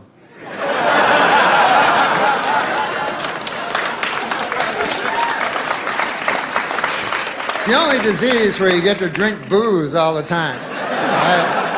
I haven't looked at every medical journal, but I believe it's the only disease where you can constantly drink booze. As a matter of fact, that is the disease. You know, and I don't think Richie would think if he had a disease. Like, I don't think Richie would go to my Uncle Bert, go, hey, I understand you got bowel cancer. Ah, man, I know how you feel. I gotta drink a lot of booze. Those diseases, they're tough, those diseases, huh, Uncle Bert? Hey, what's your symptoms, Uncle Bert? Well, my bowel, I got blood pouring out of it all the time. I got bowel blood pouring out, gushing out of my bowel, almost nonstop. And I got searing, clawing pains, ripping, tearing, you know, mind-screeching bowel pains. And they're combined with aching, dull, soul-deadening bowel pain.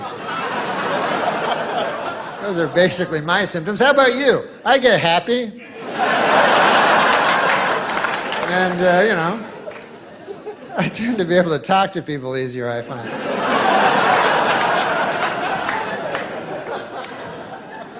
Sometimes I will meet a lady at a bar, got the same disease as I do, and I'll fuck her. But, that's in the latter stages of the disease, Uncle Bert. You gotta realize that.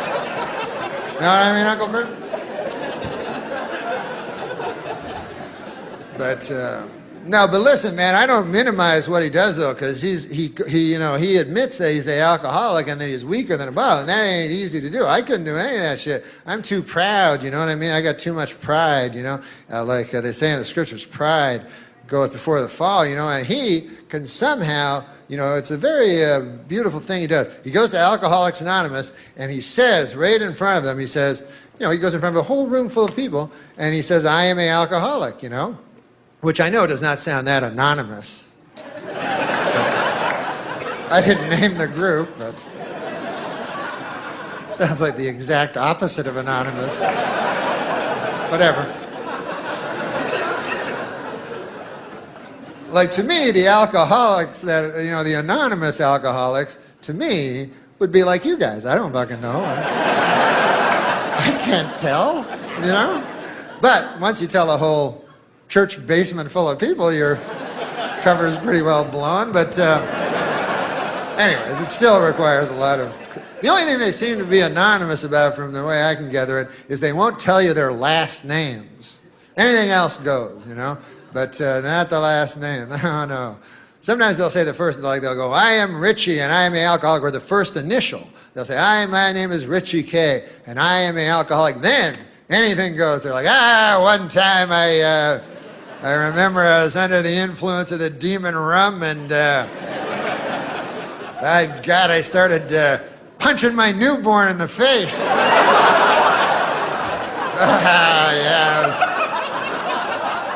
I looked down at my fist and it was all bloody with, I don't know what it was. It was either from my knuckles or my son's skull. Yeah. I'm not telling you my last name. That's none of your beeswax. As far as I'm concerned, a man should have a little, Did I ever tell you about the time I blew a dog for a pint of gin? Oh, yeah, I did tell you that. First initial's K, I'll give you that much. Richie K, but I'm not going to tell you the last letters. Plus, you can memorize my face. But other than that, I would like to keep this completely anonymous. If there was just a way I could...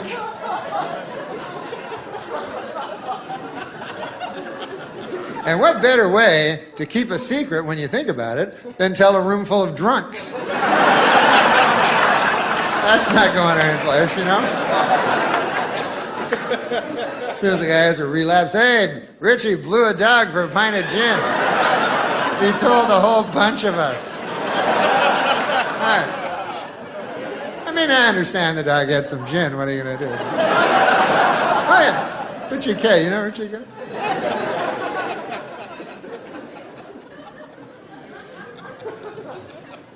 But I don't drink myself, It's not because I'm no big guy. I'm just afraid, I fear everything, And so I'm afraid to and stuff.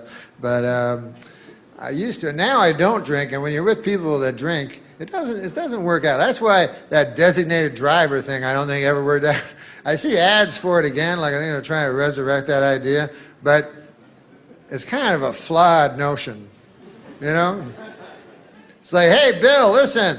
We were wondering if you'd come out with us. Here's the idea.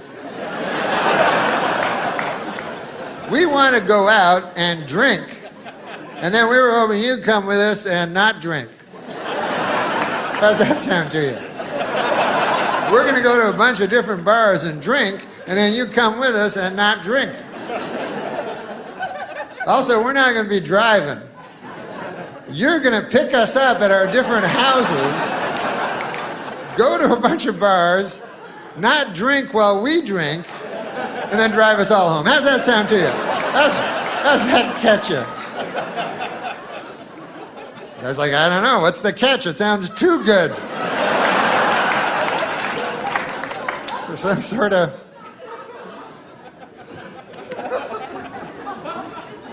But I don't drink, and if you don't drink, I'll tell you something. Bars are not a lot of fun because, when you think about it, all it is you're just sitting at a big oak table for 4 hours.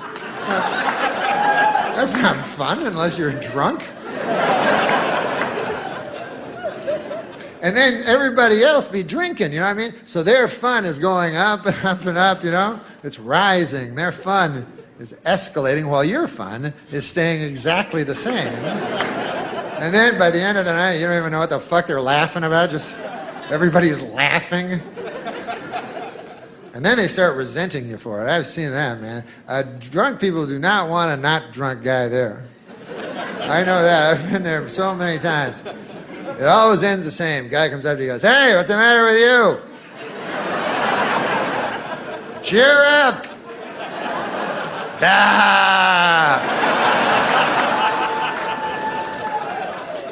Then you're like, oh, no, I'm having a good time, too. Don't take a wild swing at me when I'm not looking. I'll be driving you home later. This is a lot of fun. I watch old TV shows. Yeah. And it was the first Kojak. You remember Kojak? Telly Savalas. Telly Savalas. With the lollipop. Yeah, he had the lollipop going. So for the pilot, it was Crocker's first day. Kevin Dobson played Crocker. Sure, Crocker. So he was just out of police academy. Green. They kept saying how green he was. And Kojak had been around a long time. And he knew everything. So he's, has this green kid, and he doesn't know if he wants to be working with him. So what was happening was prostitutes were being murdered. Oh, my. He goes, go down and try to get some information from the prostitute's mother. So a little while later, Crocker comes back. I talked to her mother. She wasn't a prostitute at all. She was a good girl. So Kojak's seen it all, right? So he takes this lollipop. He goes, yep, she was a good girl. Mama's apple pie. The 4th of July. She was a hooker!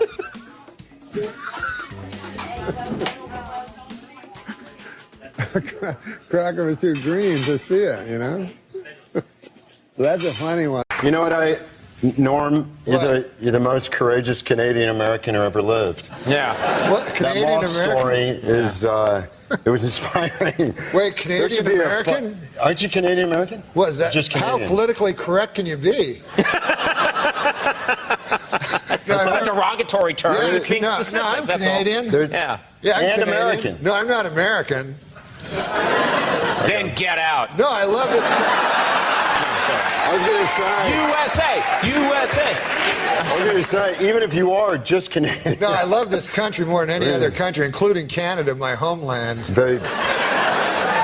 It's the courage that was inspiring, though. They should name a fighting battalion in Iraq after you. Yes. The Fighting Norm MacDonald. Yes. No one would challenge Get that. those guys over there. It's interesting what you say when you go, like, America's the greatest country in the world or something, because, like, imagine, like, you're just saying that on account of you live there, because let's say you hear a guy who goes, hey, man, Kenya, that's the greatest country in the world. You better believe that. Hey.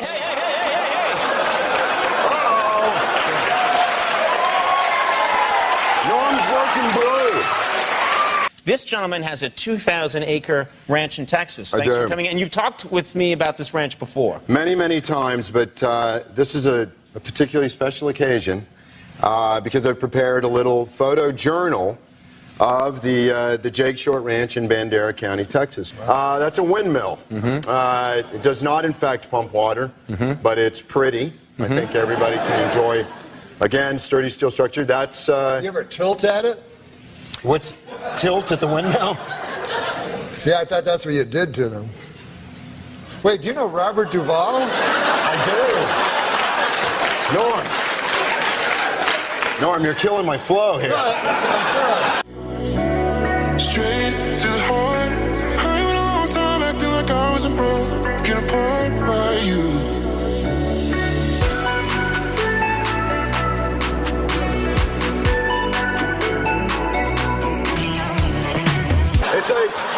It's like looking at a condor during mating season. They'll attack or they'll fly away. No, I'm teasing you. No. Okay, here's a windmill. Wait, you're gonna me?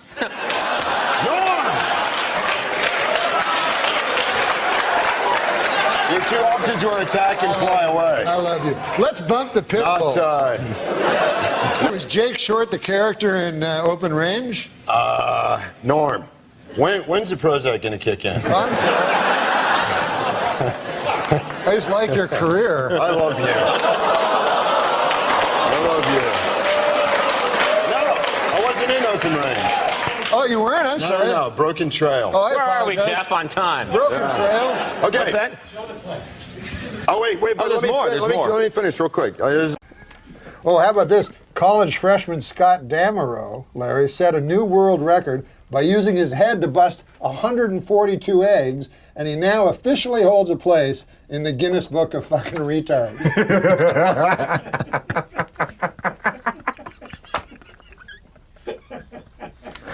Oh, it's ridiculous. It's just ridiculous. Why are these dirty? Ladies and gentlemen, this is something exciting. Our next guest made his stand-up debut. I did not remember that. This man began his television stand-up debut with us 25 years ago. Didn't know that. I didn't know that.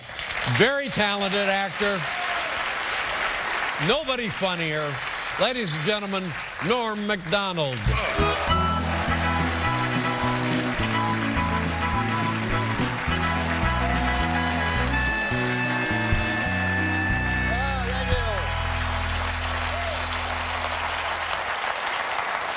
Thanks, guys. Listen, I don't want to brag or anything, but me and Oprah are making the same money tonight. But the show has loosened up considerably. I noticed I was watching Oprah and Dave talking about weed and booze. And I don't do either of those. The hardest drug I ever did, LSD. And I remember I was a kid, I was like 16, and I remember they warned me, they said, hey, you gotta be careful with that LSD on account of you can get a flashback. 10 years can go by, 20 years, 30 years, and a flashback will happen. So I thought, hey, that seems like a good deal.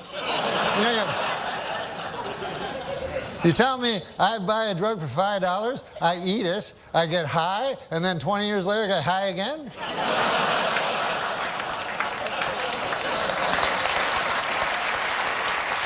That's not the point. I like to stretch my drug dollar. The point is this. 10 years have passed, 20 years have passed, 30 years have passed, and no flashbacks. What a gyp that turned out to be. Just more horse by the big acid companies, that's all it is.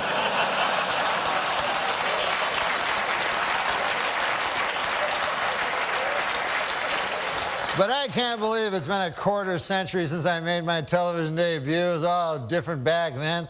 You know, it was back then, I remember if you wanted to take a picture, you would use a camera, not a telephone. As a matter of fact, if you used a telephone, people would look at you odd. Give it like. Just stay still like that. What about in the old days when they took pictures of you way back, you know, where they pulled that thing and exploded and stuff? I got a picture of my great-grandfather. The thing took 6 hours to take your picture, and it was a picture of my great-grandfather, one. They only had, every guy had one picture back then. And it's just him like...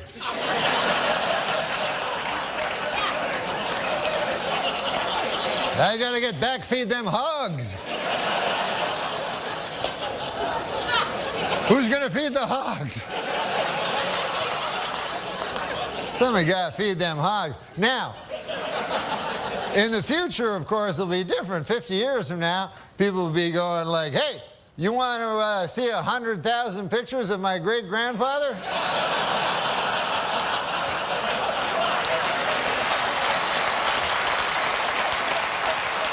I got him right here, plus everything he did every day of his life. Hey, this occurred to me today. ID, which I had to show it again. There's a strange abbreviation when you think about it. I is short for I. And then D is short for dentification.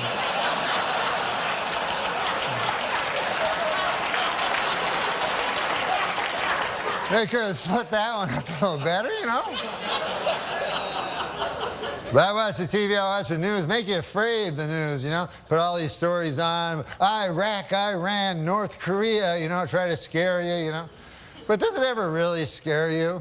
Like, you ever wake up in the middle of the night, North Korea! That little tiny country across the ocean. I wonder if they'll get me.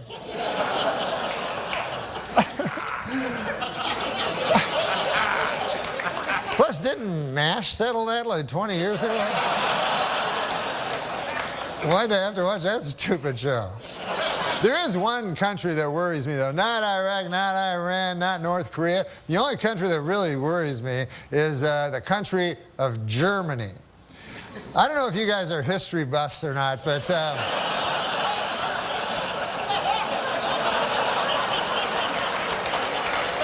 in the early part of the previous century, Germany decided to go to war. And who did they go to war with? The world. That had never been tried before. And so you figure that would take about 5 seconds for the world to win, but no, it was actually close.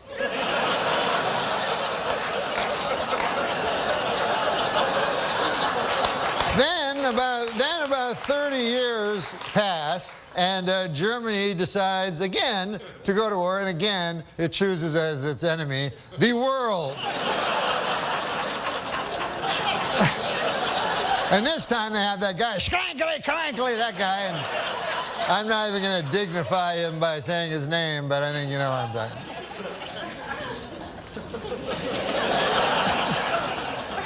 But you'd think at that point the world will go, listen, Germany, here's the deal. You don't get to be a country no more on account of you keep attacking the world. Hey, for the 9th consecutive year, Nick, JetBlue Airlines ranked first for satisfaction among all North American airlines. But you know what ranked least in satisfaction? 9/11 Airlines. What a terrible name for an airline. It reminds me of that tragedy. Oh, 9/11. Yeah, don't laugh at 9/11 again. I tried to tell him not to laugh. Adam. I know. I walked through blood and bones in the streets of Manhattan trying to find my brother. Jesus. Yeah, he was in northern Canada. Listen, Bill Cosby, first of all, is my hero ever since I was a kid, because I always wanted to be like him, and I got his albums, tried to emulate him, but I didn't like his stand-up, but I like the way he was as a man. Because this was before, they didn't say he was a rapist on the fucking liner notes of the albums, you know? As my buddy said, he said, the worst part about Cosby was he was a hypocrite. And I said, I don't think that was the worst part.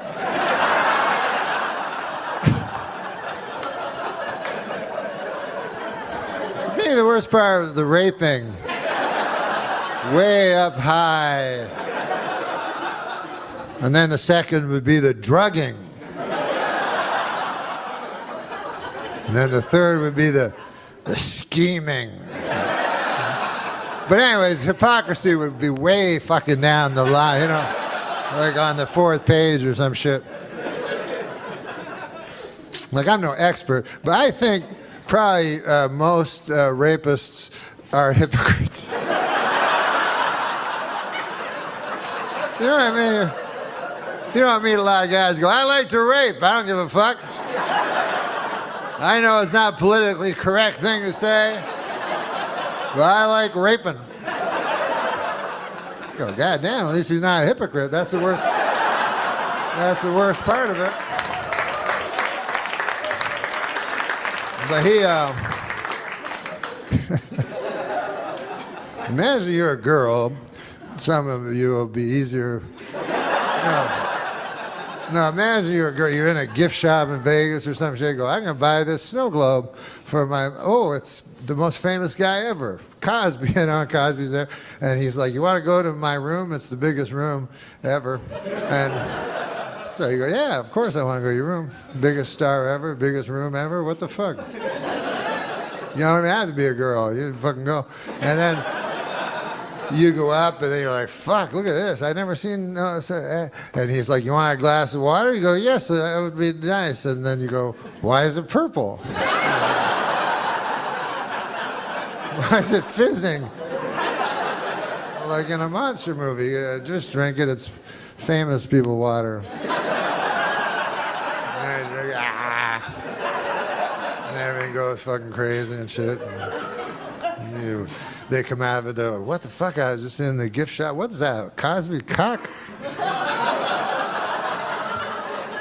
I can swear that's a Cosby cock. That's impossible. A Cosby cock?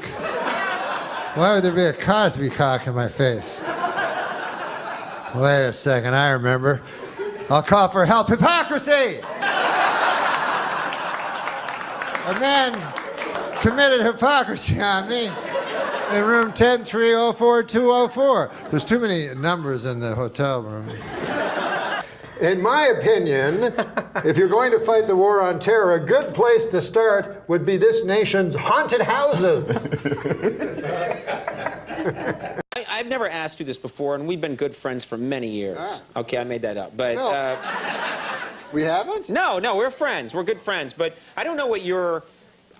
McDonald, is that Irish? Is that Scottish? What's your ethnic background? My ethnic background is Polish. Are you really Polish? Wow. Polish people, I didn't yeah. realize that. Yeah. McDonald, you don't... Well, my parents changed their names. They Right. had to because of the constant ribbing they'd get for being Polish, you know. Mm-hmm. And so they changed their name to McDonald. But, you know, it's one of the things that you can, you know, I mean, I get a little upset about it, you know. Because, you know, you All the can't... Polish jokes and Yeah, stuff. you can't make jokes about other people, but for some reason you make jokes about Polish people, you know. Right, right. I don't like it. Right. You shouldn't. That sounds bad, yeah. I mean, I had an experience, you know. I go in and I order a Polish sausage, you know, from this guy, you know. And so the guy says to me, you must be Polish. And I said, come on, man. I mean, come on. Think about it, what you're saying. You know, I'm trying to knock some sense into this fellow's head, maybe give him a wider world view, you know? Sure, yeah. I said, you think because I order a Polish sausage, I'm Polish. I said, what if somebody came in here and ordered French toast? Would you think he was French, you know? Right. I mean, what if somebody came in here and ordered a Belgian waffle? Would you consider that guy a Belgian, you know? I mean, if a guy came in and ordered a German bratwurst, would you consider that fella to be a German fella? Right, I said, what if a guy came in and ordered German potato salad? I suppose you'd think he was German too. You know? Yeah. You know? What if a guy... Wow, you talked to this guy for a while. I'm telling you, man. With racist, you have to get through You have to them. really get it into their head. Right. I said, if a guy came in and he ordered a Cuban hamburger, are you going to assume he's a Cuban? Right. I said, I think it is absolutely ridiculous that just because I come in here, I order a Polish sausage, why would you jump to the fact that I'm Polish? Right. And the guy says to me, well, first of all, it's a hardware store.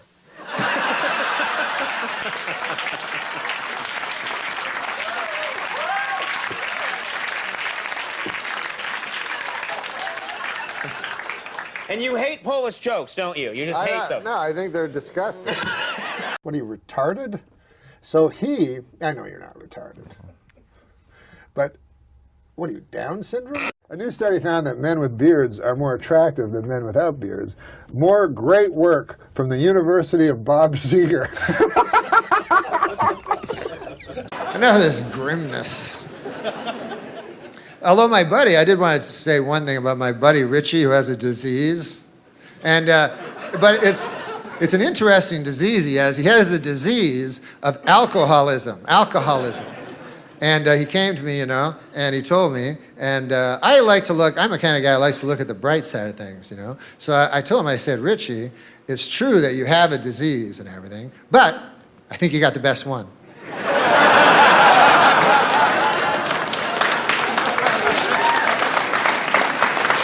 It's the only disease where you get to drink booze all the time. I haven't looked at every medical journal, but I believe it's the only disease where you can constantly drink booze. As a matter of fact, that is the disease. You know, and I don't think Richie would think if he had a disease. Like, I don't think Richie would go to my Uncle Bert, go, hey, I understand you got bowel cancer. Ah, man, I know how you feel. I gotta drink a lot of booze. Those diseases, they're tough, those diseases, huh, Uncle Bert? Hey, what's your symptoms, Uncle Bert? Well, my bowel, I got blood pouring out of it all the time. I got bowel blood pouring out, gushing out of my bowel, almost nonstop. And I got searing, clawing pains, ripping, tearing, you know, mind-screeching bowel pains. And they're combined with aching, dull, soul-deadening bowel pain. Those are basically my symptoms. How about you? I get happy. And, you know, I tend to be able to talk to people easier, I find.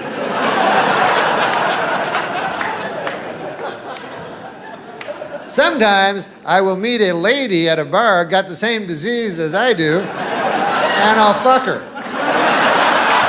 But that's in the latter stages of the disease, Uncle Bert. You gotta realize that. You know what I mean, Uncle Bert? But no, but listen, man, I don't minimize what he does though, because he admits that he's an alcoholic and that he's weaker than a bottle, and that ain't easy to do. I couldn't do any of that shit. I'm too proud, you know what I mean? I got too much pride, you know, like they say in the scriptures, pride goeth before the fall, you know, and he can somehow, you know, it's a very beautiful thing he does. He goes to Alcoholics Anonymous and he says, right in front of them, he says, you know, he goes in front of a whole room full of people and he says, I am an alcoholic, you know, which I know does not sound that anonymous. I didn't name the group, but sounds like the exact opposite of anonymous. Whatever. Like, to me, the alcoholics that, you know, the anonymous alcoholics, to me, would be like you guys. I don't fucking know. I can't tell, you know? But once you tell a whole church basement full of people, your cover's pretty well blown. But anyways, it still requires a lot of... The only thing they seem to be anonymous about, from the way I can gather it, is they won't tell you their last names. Anything else goes, you know? But not the last name. No, no. Sometimes they'll say the first, like they'll go, I am Richie and I am an alcoholic, or the first initial. They'll say, my name is Richie K and I am an alcoholic. Then anything goes. They're like, one time I remember I was under the influence of the demon rum and I started punching my newborn in the face. Yeah.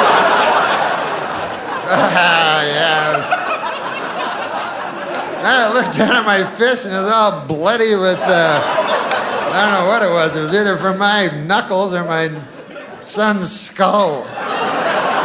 Yeah. I'm not telling you my last name. That's none of your beeswax. As far as I'm concerned, a man should have a little, you know.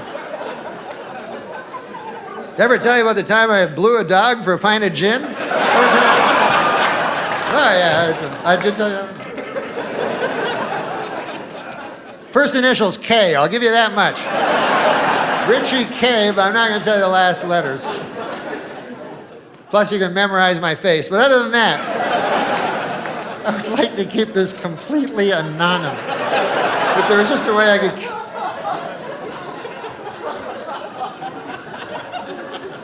And what better way to keep a secret, when you think about it, than tell a room full of drunks? That's not going any place, you know? As soon as the guy has a relapse, hey, Richie blew a dog for a pint of gin. He told a whole bunch of us. I mean, I understand the dog had some gin. What are you going to do? Oh, yeah. Richie K. You know Richie K?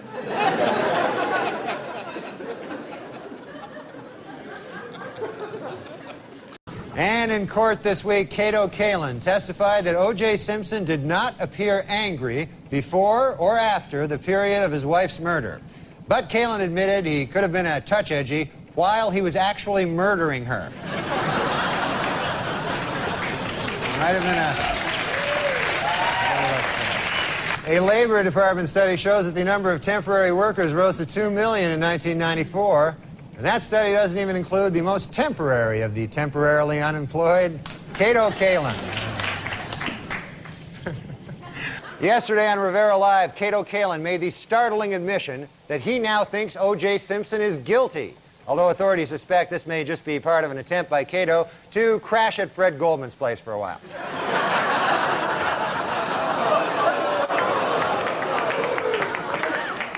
As the jury's decision was announced, Nicole Brown's sister Denise Brown told reporters, quote, I feel ecstatic.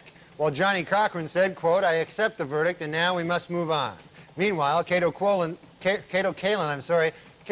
said, quote, please God, don't let it be over.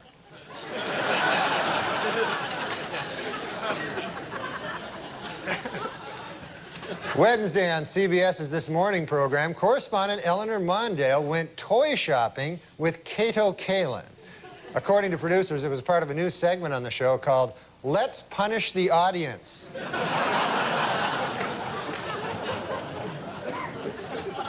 Hey, how about Norm's friend in the companion seat right now, Kato Kalin? Remember Kato? There he is.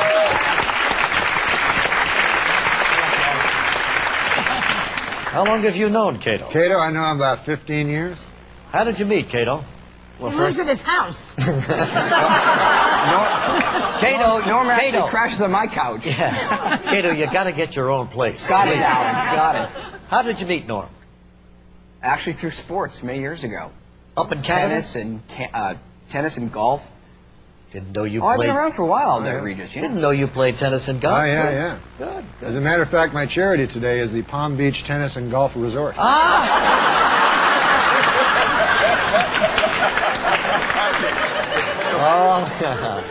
actually, Norm's kidding. It's the Hole in the Wall gang, right? Yeah, it's the Hole in the Wall gang camp that Paul Newman started, and it's real good for kids to go to that camp that are sick, you know. That's nice. That's good. Make a lot of money.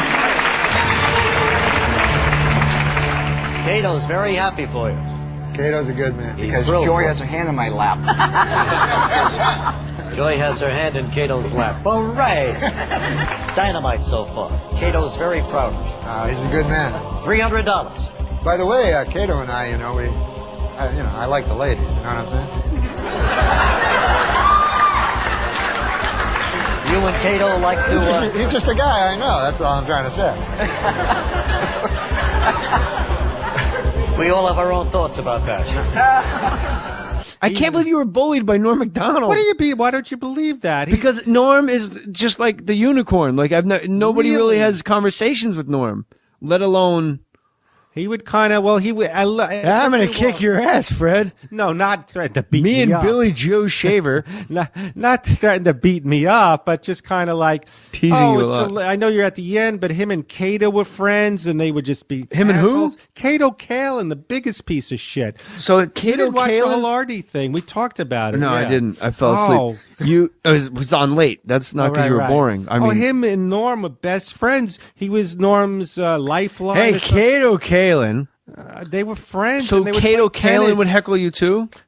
Well, we one time me, Kato, and Norm played tennis, and I got a flat tire, and they were driving, laughing at me because I was on the side of the road. And Kato would kiss up to Norm, but they didn't stop to help you with your. No, flat tire. they stuck their heads out the window, were laughing as they drove by. What jerks! Yeah, You should go on Norm's podcast. Well, I did. Oh, you did already? Yeah. Oh. And well, you don't need my help at all, do you? No. Yeah, and Was it fun? Did you it bring was. up the fact that he bullied you? Or were you afraid because he was a bully? I was a little afraid that I'd get busted, and about the book. But he goes, I don't care. Norm didn't care. Yeah, I go, I said, Norm, I have to be honest. You're in the book, and I said something. He goes, I don't care.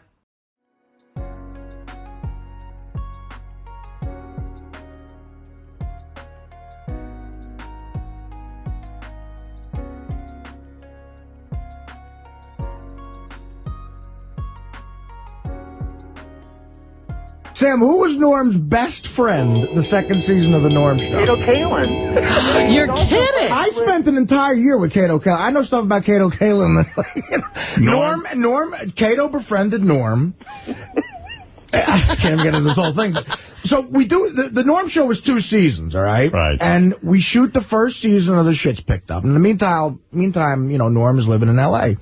So I get back you got to be back on the set like August 1st or something. So I start moving back out there like July 28th. And this girl, Lori Jo, who Sam's talking about, and maybe even Sam might have called me up and said, Norm wants, to play a big poker game tonight at Norm's, which we used to do all the time. Is come by. He goes, oh, wait, you're going to meet Norm's new best friend. I'm like, who's that? She goes, you'll see. I walk in, and it's Norm and these guys we used to play poker with, and Norm's crazy ex-assistant, this kid Danny Wilson.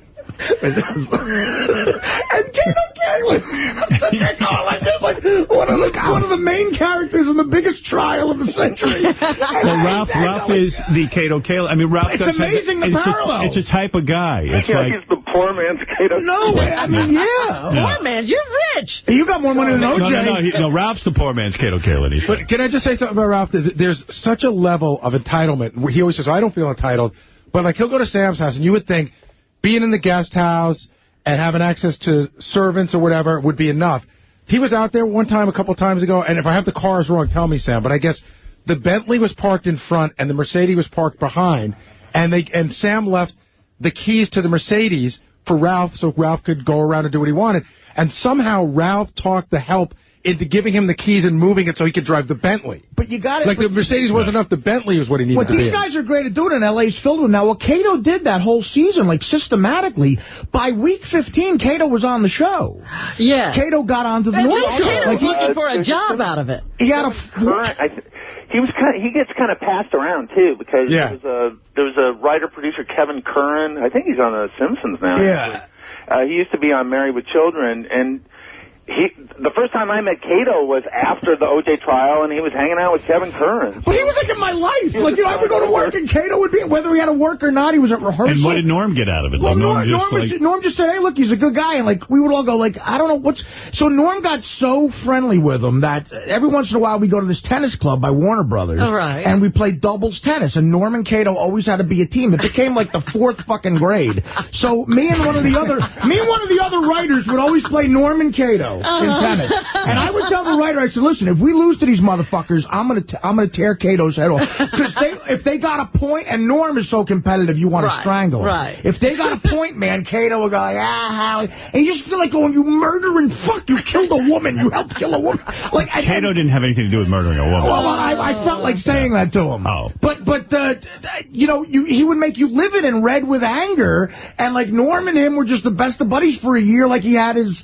And what happens that the relationship They had ended? a falling out somehow. Oh, really? Of course. The Norm show got canceled. I came back here. I started here, and eventually I heard they had a falling out. But it's weird. I Like, think Cato was Norm's phone-a-friend on Celebrity Who Wants to Be a Millionaire. Get out of here. So when they were playing tennis together, they always had to be like a doubles partner? Oh, my God, how... Like, it became like a And thing. you could see how insidious it was. And me and this other kid who we'd play with, like, we used to beat him most of the time, thank God. But Oh, my God, really? Yeah, if we lost... Well, he gets so... Norm is the most... We got thrown out of the club. There was an incident with David Hyde Pierce. What? David Hyde Pierce, what a group. Next to the Warner Brothers lot, there's like this tennis club, and it's like an exclusive club, and it was like Caddyshack. Me and Norm would walk over in corduroys and just say, we want a court. And the guys there were like star fuckers. They give Norm a court. He had a show on ABC. So we walk on, and David Hyde Pierce would be there, and he had like an instructor. He'd be in his tennis whites. Tennis sweaters tied around his neck. And me and Norm, like, if I lost a point to Cato Caleb, I'd go, fuck, cunt, fuck, and I'd throw the racket, and David Hyde Pierce would get all scared. What's this? Yeah, like he was scared. Like Norm would like abuse him about maybe being gay, like all this shit. My like and finally Hyde Pierce complained and got us thrown out. We got walked out of the club. Me, Norm, Cato Kalin, and this writer, we got walked out of the club. And David Hyde Pierce was looking at us like all red faced, like, yeah, get out of here. Fuckers. Yeah, fuckers. But Cato and Ralph has a lot of those. Like when I'm hearing this, I saw it firsthand, and I'm saying, my God, he's doing the same exact thing. Yeah, that's wild. I want to address myself as best as I know how to those that I have wronged, that I have sinned against. I have sinned against you, my Lord, and I would ask that your precious blood would wash and cleanse every stain until it is in the seas of God's forgetfulness, never to be remembered against me. This is where we do jokes. This is a section where we do jokes. It's kind of comic relief. Okay. So this is a topical joke about the flight, but you just read it. You don't read ahead. Oh, no? You can if you want. Malaysian Flight 370 is still missing. You know where they're going to find it? The last place they look. The pilot's last words, I've had it with these motherfucking snakes on a motherfucking plane. That could be, yeah, that could be. You're giving me these great jokes, okay. Here's what I've learned. You beat up and toss one 19-year-old Hispanic hooker out of a moving car, and they never let you forget it. Isn't that true? That is funny. That's both funny and true. That's too dirty. Let's do a nice joke to clean it up. Opinions are like assholes. Neil Patrick Harris wants to stuff... You should let me read this ahead. Opinions are like assholes. Neil Patrick Harris wants to stuff his cock in them. Oh, wait, that's just assholes. It didn't get a laugh, but I'm laughing. That's very funny. Well, this Lindsay Lohan can't swim a stroke, but she sure knows every dive in town. That one I liked. That was my favorite. I'm keeping this. That is a favorite? I read a story. A 17-year-old kid who stole a plane, crashed it, and survived. Why don't we make the whole plane out of that kid? That seems logical, right? Makes sense, right? There you go. Have make it. Thomas Edison invented the light bulb, but I invented the light bulb up my ass. Always ahead of his time. Oh, come on, man. I used to think revenge was a dish best served cold, but then I realized it meant getting back at somebody. Okay, now we'll see this joke. This made me laugh again out loud. This just reading it to myself. This show is so high quality that we take jokes from the dustbins. Barbara Walters announced that she's retiring from The View. Well, actually, she announced it 5 years ago, but no one could hear her over those yammering bitches. See? Accomplished comedian. What is accomplished? Did you write this one? This is not against accomplished. This is not against anybody. Accomplished comedian Sinbad has announced he's filing for bankruptcy for the second time. The second time. Oh God, it's so retarded.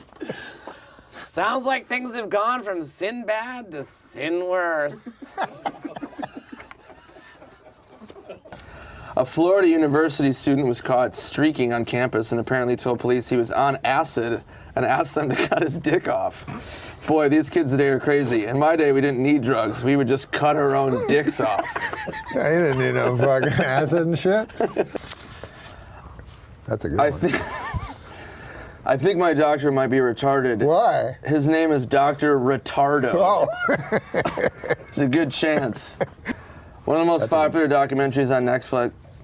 One of the most popular documentaries on Netflix is Jiro Dreams of Sushi? Jiro Dreams of Sushi. I've seen that. That's very good. That's a fantastic documentary. One of the least popular documentaries, Jiro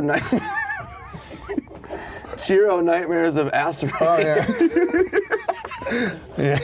That unwatchable. I liked it, the DVD commentary. This one's more like a factoid. Danny DeVito looks like one of those guys with a short but thick penis. Right? He has to have the thickest fucking cock. It's true. This reminds me of your kind of joke. All right. Just from hearing you read jokes. Oh, I like this. I like the theme that this one has. A man in Taiwan reportedly cut off his own penis to win an argument with his wife. That reminds me of that episode of Everybody Loves Raymond, where Raymond forgot Deborah's birthday and had to cut his own cock off. Oh my God. What about this? This is what you were talking about earlier, 42. I love the movie 42. It's Chadwick Boseman like you've never seen him before. Of course, you've never seen him before. I get that. Yeah. Apparently, someone in Germany stole 5 metric tons of Nutella. Police haven't arrested anyone yet, but they are questioning Gunther Hogsbargen, the 700-pound man that smells like chocolate and hazelnuts, who guards the Nutella storage facility. That's funny. Larry, you'll like this one. Wasn't too bad. Amanda Bynes is a lush blonde who's quickly turning into a blonde lush. See, I tend to laugh at my own. If you were a Russian prostitute on a date with serial killer Andrei Chikatilo, a.k.a. the Rostov Ripper, and he couldn't achieve an erection, that was not your lucky day. No. The Al-Qaeda online magazine Inspire has a recipe for a homemade bomb. They also have a recipe for a pretty darn good peach cobbler. So they're not all bad, you know? I crack up when I see a funny joke and I hear it. You know. China's government has reported they have lost over 28,000 rivers in the past decade. That's weird. That is weird. My theory is they sold it into the sordid world of underground river sex trafficking. That's a really good punchline. A very suspect premise. You know, I'm old enough to remember back to simpler, more innocent times when the worst thing you'd hear about the news was hijacked jetliners flying into buildings. Oh, now, Gilbert, you're going to get into trouble again. I spoke to Johnny. Oh, He loved it. Is that right? Yes. I think there's nothing cooler than being a lone wolf, except at wolf picnics when you don't have a partner for the wolf wheelbarrow races. There you go. A new study shows that most men can identify a gay man by his face alone. It's the face that's buried in another man's asshole. It's about your friend. Hey, you're not going to believe this, but Bill Maher is giving away the solution to all our problems for free. He is, isn't he? In my opinion, if we're going to fight the war on terror, a good place to start would be our country's haunted houses. I feel that could be in your act almost. Any of these could be in my act, and they will be. Tomorrow is National Secretary's Day. Which is true. Is that right? I plan on getting my secretary the same thing I always do, a big fat goosing. The man behind the voice of Tony the Tiger. Sadly, the man behind the voice of Tony the Tiger died at 64. His last words, "I don't feel great." I gave it something. Are these left over from when you did updates? Neil Patrick Harris posed nude for the cover of Rolling Stone except for a hat hanging off his wiener. And this morning, Adam Egat. Oh, is that your name? Fucking change it. And this morning, Adam woke up and said, "Hey, where's my hat?" Sorry. Neil Patrick Harris' cock. It's on his dick. Go get it. It's there the whole time, man. Playboy magazine has done away with the nude photo layouts altogether. In other words, they've eliminated ladies in the altogether altogether. Oh man. That's a sort of radio DJ joke, I feel. The way you know what I mean? We have to your deliver voice, it. yeah, delivered it. In other words, amazing. they've eliminated ladies in the altogether altogether. Here's Taylor Swift. When you're single trying to attract a partner, it's important to project the qualities you desire, which I understand, but boy, oh boy, have I had to suck a lot of dick lately. That's sort of like a Bobby Lee joke. It is a lot like a Bobby Lee. All right. You know, you ever hear of steampunk? Yeah, I like it. Oh, you do? Yeah. Well, there's a joke for you. I wouldn't call myself a fan of steampunk, but I will say it's the healthiest way to prepare punk. Do you diet sometimes? I know, but do you go on diets and stuff? Yeah, sometimes. Okay, so this is sort of a diet joke a little bit. I'm so sorry. Boy, was it hot outside today. I went out to buy a California Pizza Kitchen signature pepperoni frozen flatbread, and by the time I got home, it was perfectly cooked and entirely eaten. 100% true. Oh, you ate it. See, I love Wait, Bobby stop. laughs. I love it.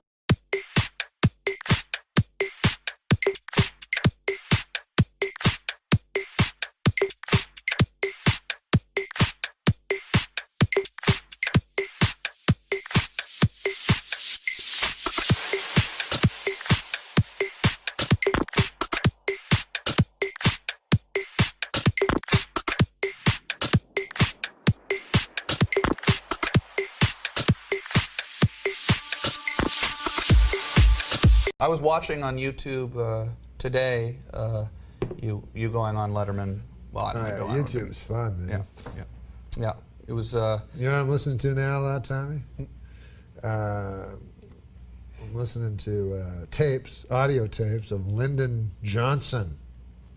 Really? Okay. Well, now I understand why that I believe that you actually do watch this website now. yeah. Really? What do you mean? Really? Yeah. Really? He put in the system, that brought Nixon down, He put in the tape system. Yeah. Okay. And and his are way more entertaining than Nixon's. So he put it in.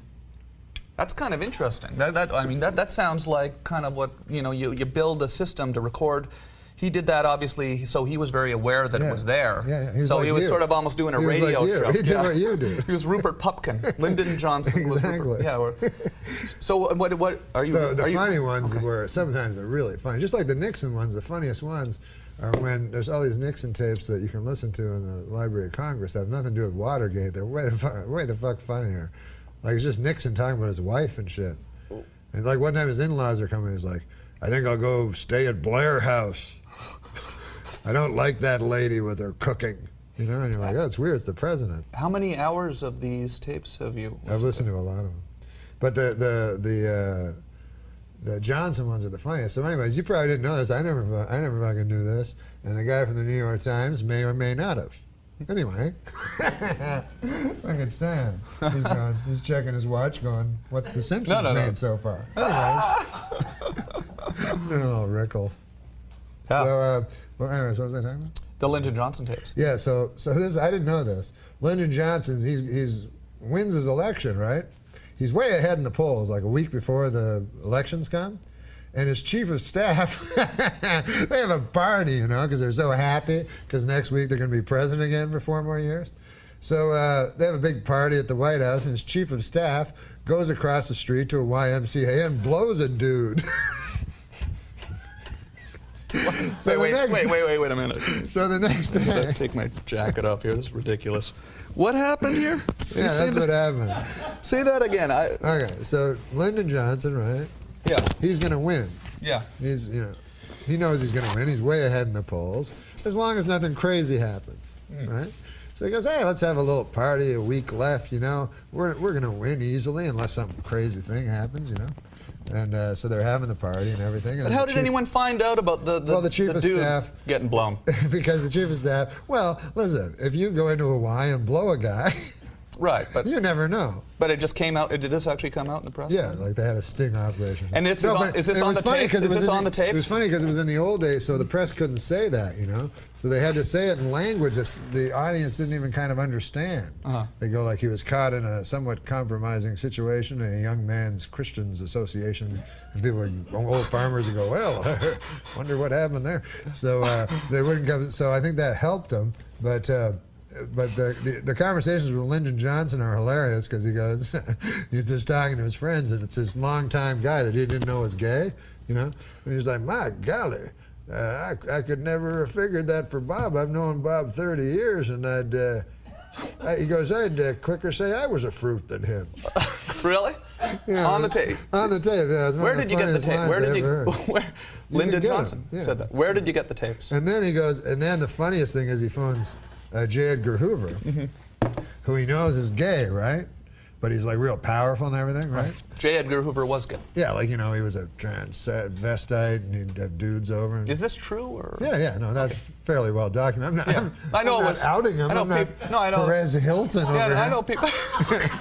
No, this is fairly. Yeah. He's well documented. Yeah. So Lyndon Johnson knew for sure he was gay, but he was scared of him because he was so powerful. So he just like needles him, and he's like, so he's talking to him and he goes, I can't believe old Bob's one of them fellers, they didn't even have a word for it and stuff. And so J. Edgar Hoover goes, well, sir, he goes, I have to ask a rather tough question here, but now when Bob was involved in this, was he the more or less sort of, participant, or was he more or less the feller that, instigated the thing? He's asking if he's a catcher or yes, I don't know. I don't know what the hell I'm talking about. What have you got? Why are we talking? Gross, you're saying that. So the guy goes, so then J. Edgar Hoover goes, well, I wouldn't, well, Mr. President, he goes, I'm sorry to tell you he was the instigator, and he goes, oh, good God. He goes, how do you spot a feller like that, Edgar? So then J. Edgar Hoover goes, well, I wouldn't know, sir. He goes, oh, come on now, Edgar. He goes, if there's anybody that could spot a feller like that, it'd be you. Why, you're the head of the FBI. And so, This isn't really yeah, what's on no, the it's tape. true. Is that really on That's the tape? really on the tape. And J. Edgar Hoover's kind of mad. He's like, anyway, all right. Yeah, you got to hear it. It's the fun. Really? And where I'll did bring you- it in. I know you love broadcasting. Yeah, well, where did you get the tapes? I read a book that were the history of the tape, and then I got the audio version of the book, and the audio version was the tapes themselves. Really? Yeah, I didn't know about it. And, wow, that's funny.